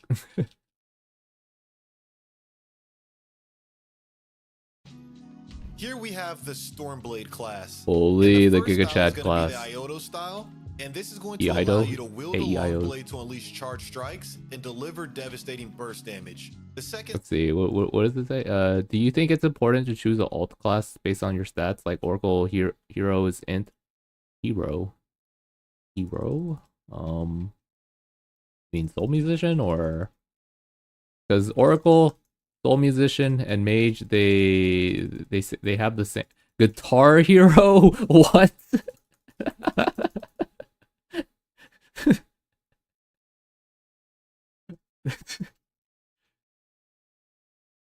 I can't believe you only said you said the second half that was confusing. Rio Koji, thanks for stopping by.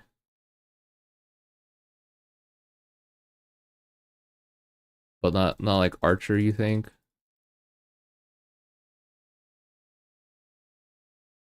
Honestly, I don't think so too much. If you're gonna go outside the class, it doesn't make much of a difference.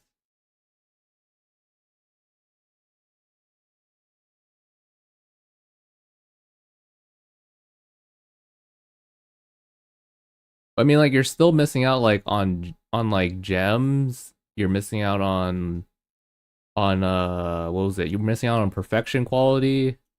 You might need to change your imagines too. Like yeah, you can get your gear easily from dungeons, but you're still missing a lot that doesn't, or from arena, but you're still missing a lot.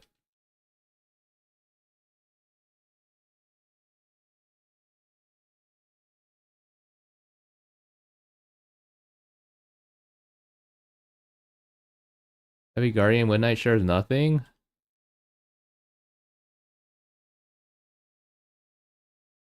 Do they not share anything? No gem, no gems? What? Oh, you both use the strength gem? No substats. I mean, you can still use the main stat, but yeah, it's just still. I mean, at least you have some kind of footing.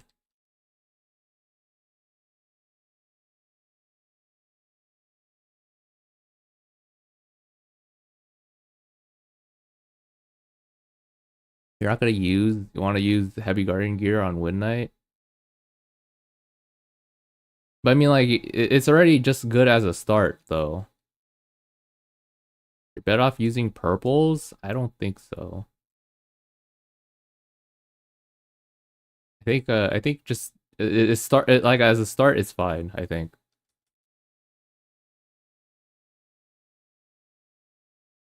Wind Knight wants anything but that. I thought Mastery's still okay though.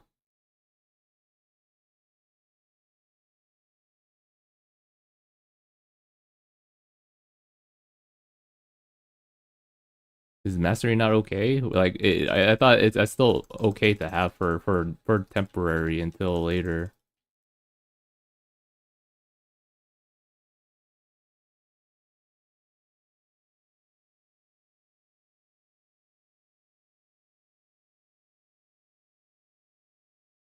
From my experience, if you're gonna change if you're gonna change class, unless they share substats, it's the same deal.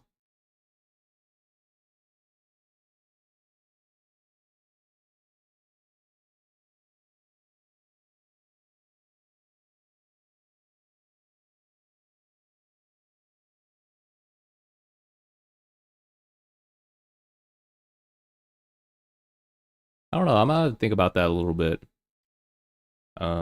Because I'm pretty sure you could still play the class. It's just you have to still grind the gear. But like you don't have to like wait until you get all the gear. You can just play with like the starter gear and then just switch whenever you get your gear.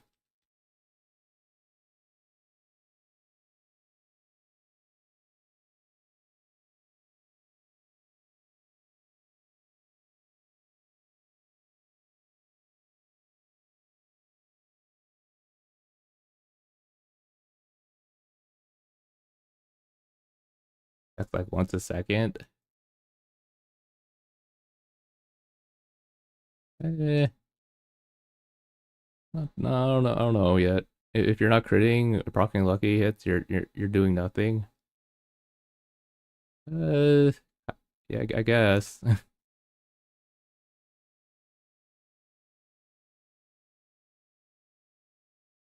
So look more into that. Style for Anyways, this I'm gonna play is more of going this to be video. Moonblade style. And this is going to change your weapon to a scythe, but it's going to allow you to perform rapid and fluid, fast-paced attacks. So you have one that's more charge style, and the other that's going to be rapid, in your face, beat 'em up style.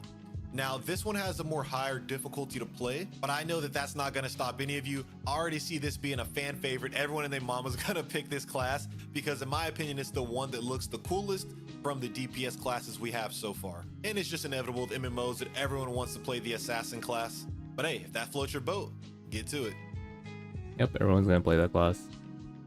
Next, we have the Soul Musician, and this is going to be more of a hybrid support class. It's going to focus on providing buffs and DPSing to convert attacks into healing for the team. So the first style you have is going to be the Frenzied style, and this is going to be more for close range combat. That the- and this is going to that's the focus actual on name? dealing DPS and allowing that DPS to be converted into healing the rest of the team. The second style is going to be Symphony style, and this is going to adapt more of a long range combat style, and DPS is going to be reduced, but instead focus is going to Not be the shifted actual to name, having okay. better healing through a more sustained amount of time.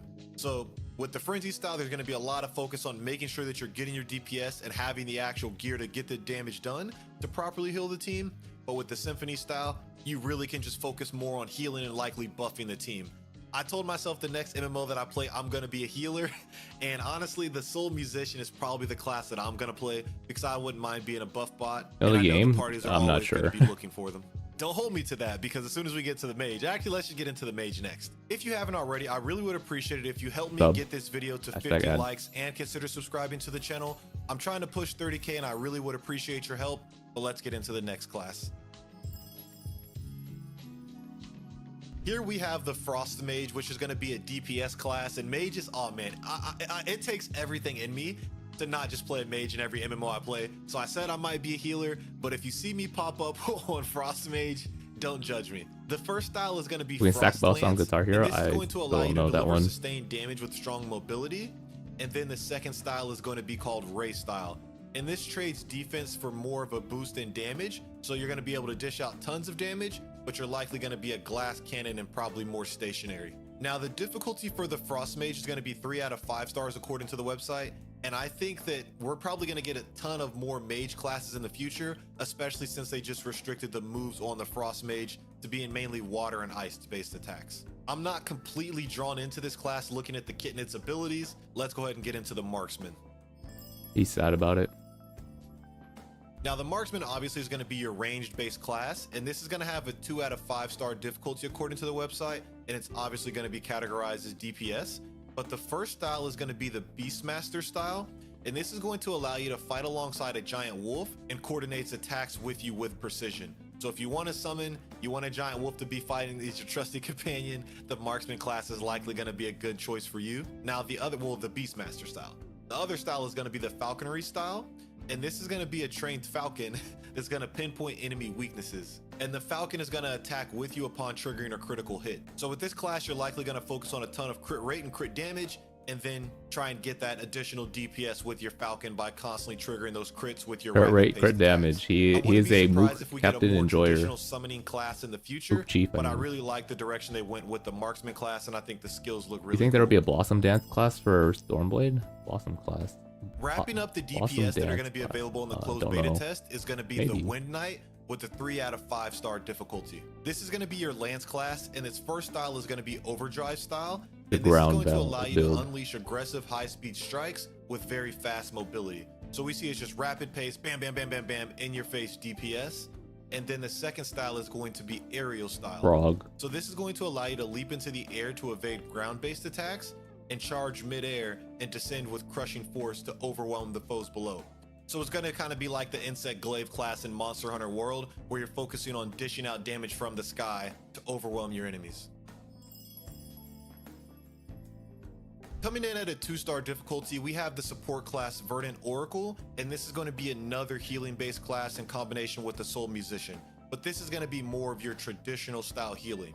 So the first style is going to be Thornlash style, and this is going to summon vines that strike enemies while also healing allies. And then the second style has an extremely creative name, and that's going to be the healing style. And just, you guessed it, this style is going to be focused on healing and support, restoring allies HP while also providing powerful buffs. Now, depending on how these buffs work, I think this can be a very strong class and something that could be essential for more of the late game raids. But speaking of the essentials, let's go ahead and start discussing some of the tanks. The tanks. The first tank is going to be the Heavy Guardian, which is ranked 2-star difficulty, and its first style is going to be the Stonewall style. So this is going to allow you to summon rocks to shield your allies, and the Stonewall style is going to be a versatile defender that's reliable and able to adapt to all kinds of high-pressure scenarios. VFX. The second style is going to be the Block style, and this is going to excel at resisting physical damage with guaranteed blocks that allow the Heavy Guardian to defend effectively while delivering counterattacks.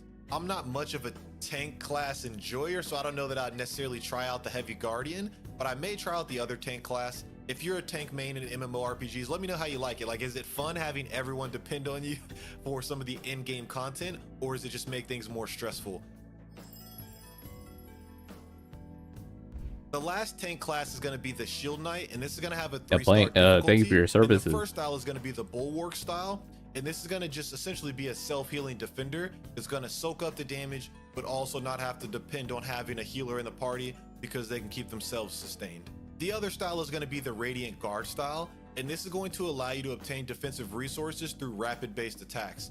So similar with the Soul Musician, where you're going to be attacking to heal the party, I imagine this one is going to be focused on you dishing out damage and attacking to provide you defense and sustain.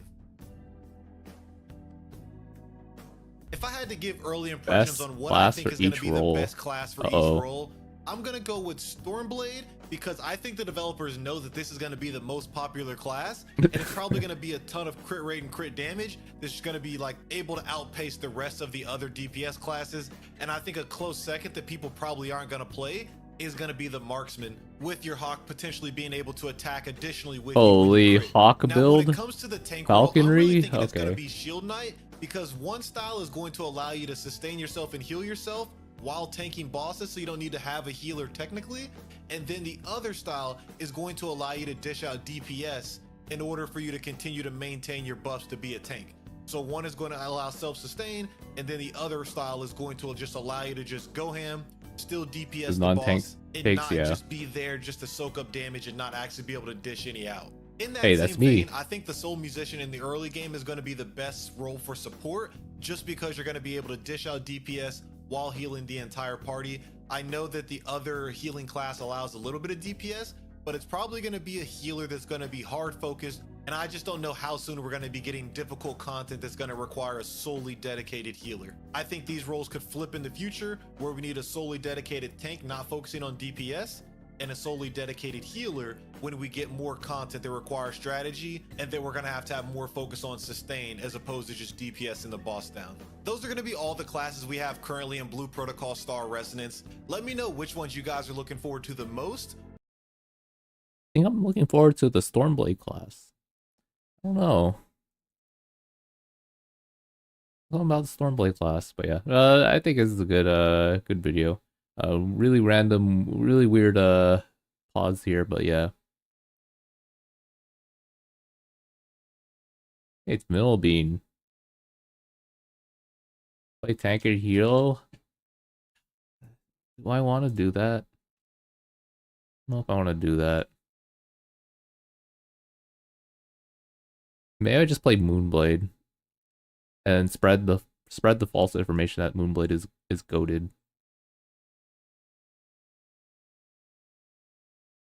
Be Guitar Hero? Oh, maybe.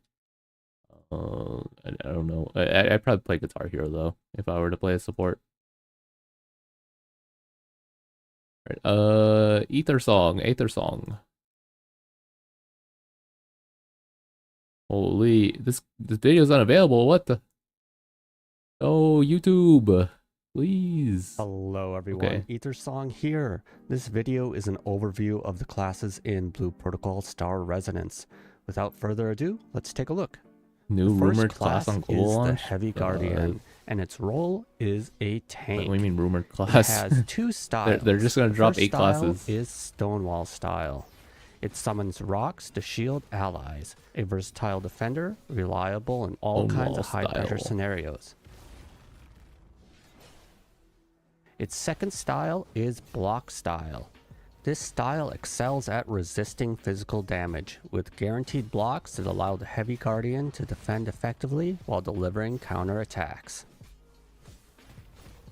The next class is Stormblade, and this is a DPS class. It has two styles. The first heck? is Is this like very old Stormblade art? What is this? I don't think I remember seeing this art. Does this predate when I started looking into Star Resin stuff? That's a new one, is it? Wait, it is? What? Holy! Oh shoot! It's the new one. Changed it? Oh, they changed it. I didn't know. I haven't checked it. That's cool. Oh hey, and Canty. this is a DPS class. It has two styles. The first is Iaido. The Iaido style wields a long A-E-I-O-U. blade to unleash charged strikes, delivering devastating he also bursts sounds it of out. damage. The second style is Moonblade style. In this style, you switch the weapon into a spectral scythe to perform rapid fluid Preferably attacks. healer art. Is it gonna be Milk? I think it's gonna perfectly depict The Milk. next class is another DPS class, Whoa. and it is the Wind Wind Knight. Knight. Wow, look at The him. Wind Knight's first style is Overdrive style. It unleashes aggressive, high-speed strikes with exceptional mobility. Its second style is Aerial style. It leaps into the air to evade ground-based attacks, charges mid-air, and then descends with a crushing force, overwhelming enemies below. That sounds like a frog. Typical frog Continuing behavior. on, we have another DPS class, Oh, the the archer looks Marksman. pretty nice. The Marksman's first style is the Beastmaster style. With this style, you fight along a giant wolf that draws enemies' attention and coordinates attacks with precision. And then the second style is Falcon Beast style. Falcon. In this style, you command a trained falcon to pinpoint enemy weaknesses. The falcon strikes upon triggering a critical hit. For people that love magic users, this class is for you. It is another DPS is. class, and it There's is the legs the right there, Frost guys. Mage. The Frost Mage's first style is Frost Lance style. In this style, you deliver sustained damage with strong mobility. And its second style is Ray style. You trade defense for a significant boost in damage. Do you? Wait, what? A defense person and boost in damage. What? I don't know about that one.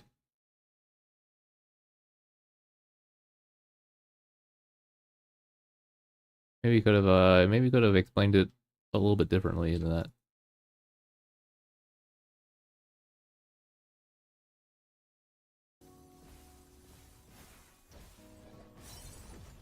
Continuing on, we have our first support class, the There it is.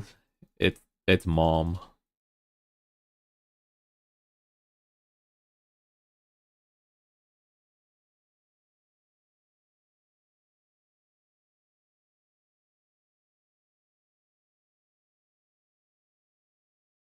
Verdant Oracle.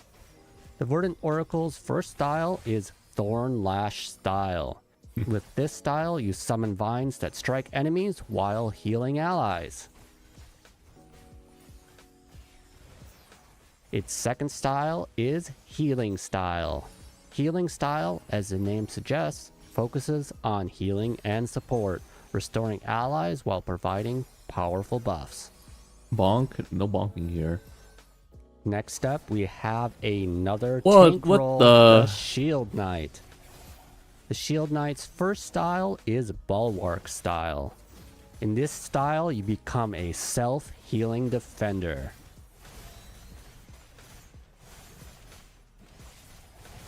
Its second style is Radiant Guard style. It obtains defensive resources Who's through that speaker? rapid It's attacks. a Aether song.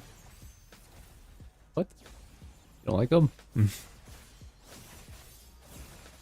And then the final class is the Solo Musician.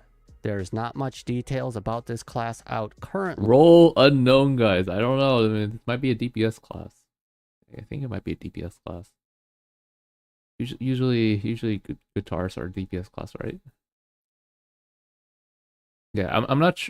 I'm not. I mean, like,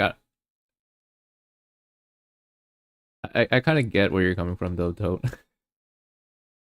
He sounds out the words a lot, but I don't think it's that bad. It's okay. We'll be fine. We're almost done. But it will be available in the closed beta test, so that is one to look forward to. While I haven't got a chance to get my hands on the games yet, compared to the original Blue Protocol Star Resonance classes seems like they have a lot more action and movement-oriented approach to their gameplay, which is something I am really excited for. Out of all these classes, I think I am most interested in the Frost Mage currently, but the Stormblade and a lot of the other ones also look very intriguing, so I might have to try them all out. What class are you looking forward to play? Let me know in the comments, and as always, thanks for watching. Hope to see you As next- always. Okay, I'm sorry. I just had to. I wish Mage had more movement. I wish the same. But then Ray style, you could still move around a little bit. Spear, I feel like Spear you're able to at least dodge around, which is nice. I think they have a lot of movements. Just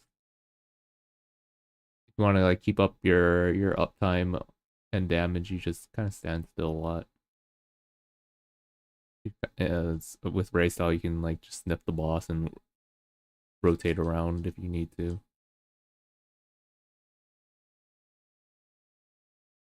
The wallpaper of the class art, so it's on the main website, right, guys? Let me check.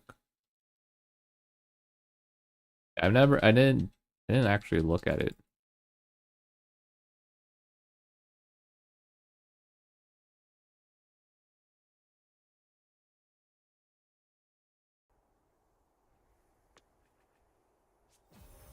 By the way, we still don't have the weapon drop or the glove drop. That is sad. We've been farming this for like 2 hours. Help, guys. I'm not sure if the drop rate is lower or not. Help. Alright, let's see. Residents. Like.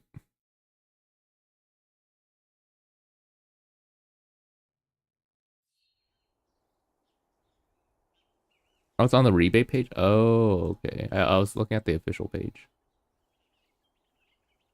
Oh, wait, I think the official page has it too. Yeah, they do.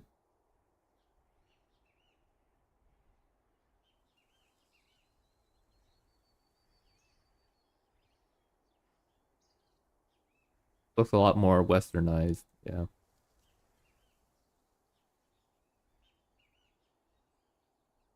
You got a pig ball? What is a pig ball? I am a little confused what a pig ball is. Let me check the rebate. CBC rebate page.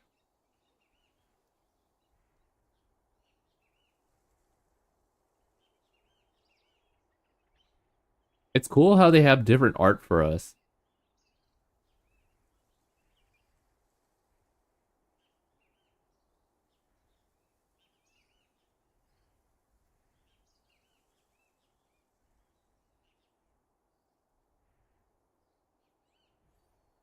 Went to the rebate link, and when I click class from the link, it just stays on the rebate link. Yeah, the art is cool.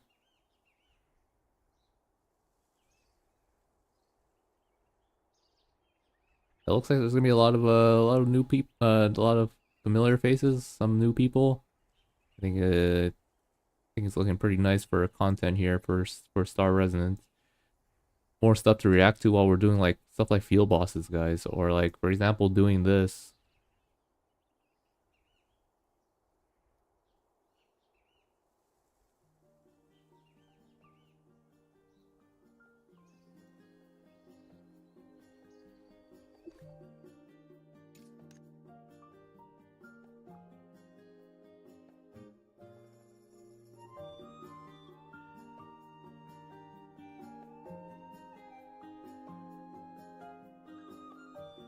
When does the last zone unlock?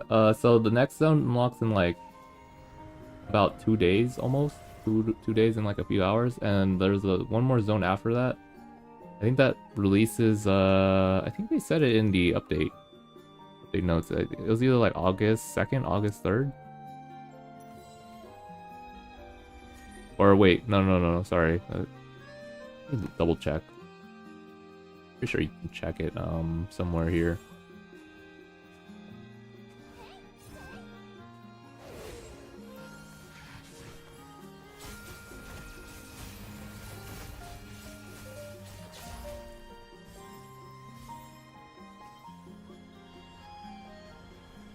Yeah, we have 2 more zones that come out.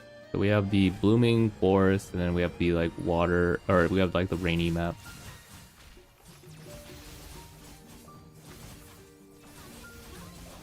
New world bosses. There's a new world boss in each one of them, but then they both kind of suck. Except maybe the blue one might not suck. I see some people running the blue one for healing, but I don't know. I don't think that's gonna be sold a lot. The last one that was actually kind of nice to farm was the fish. I think that one's also cheap now, right? I stole my book, nice.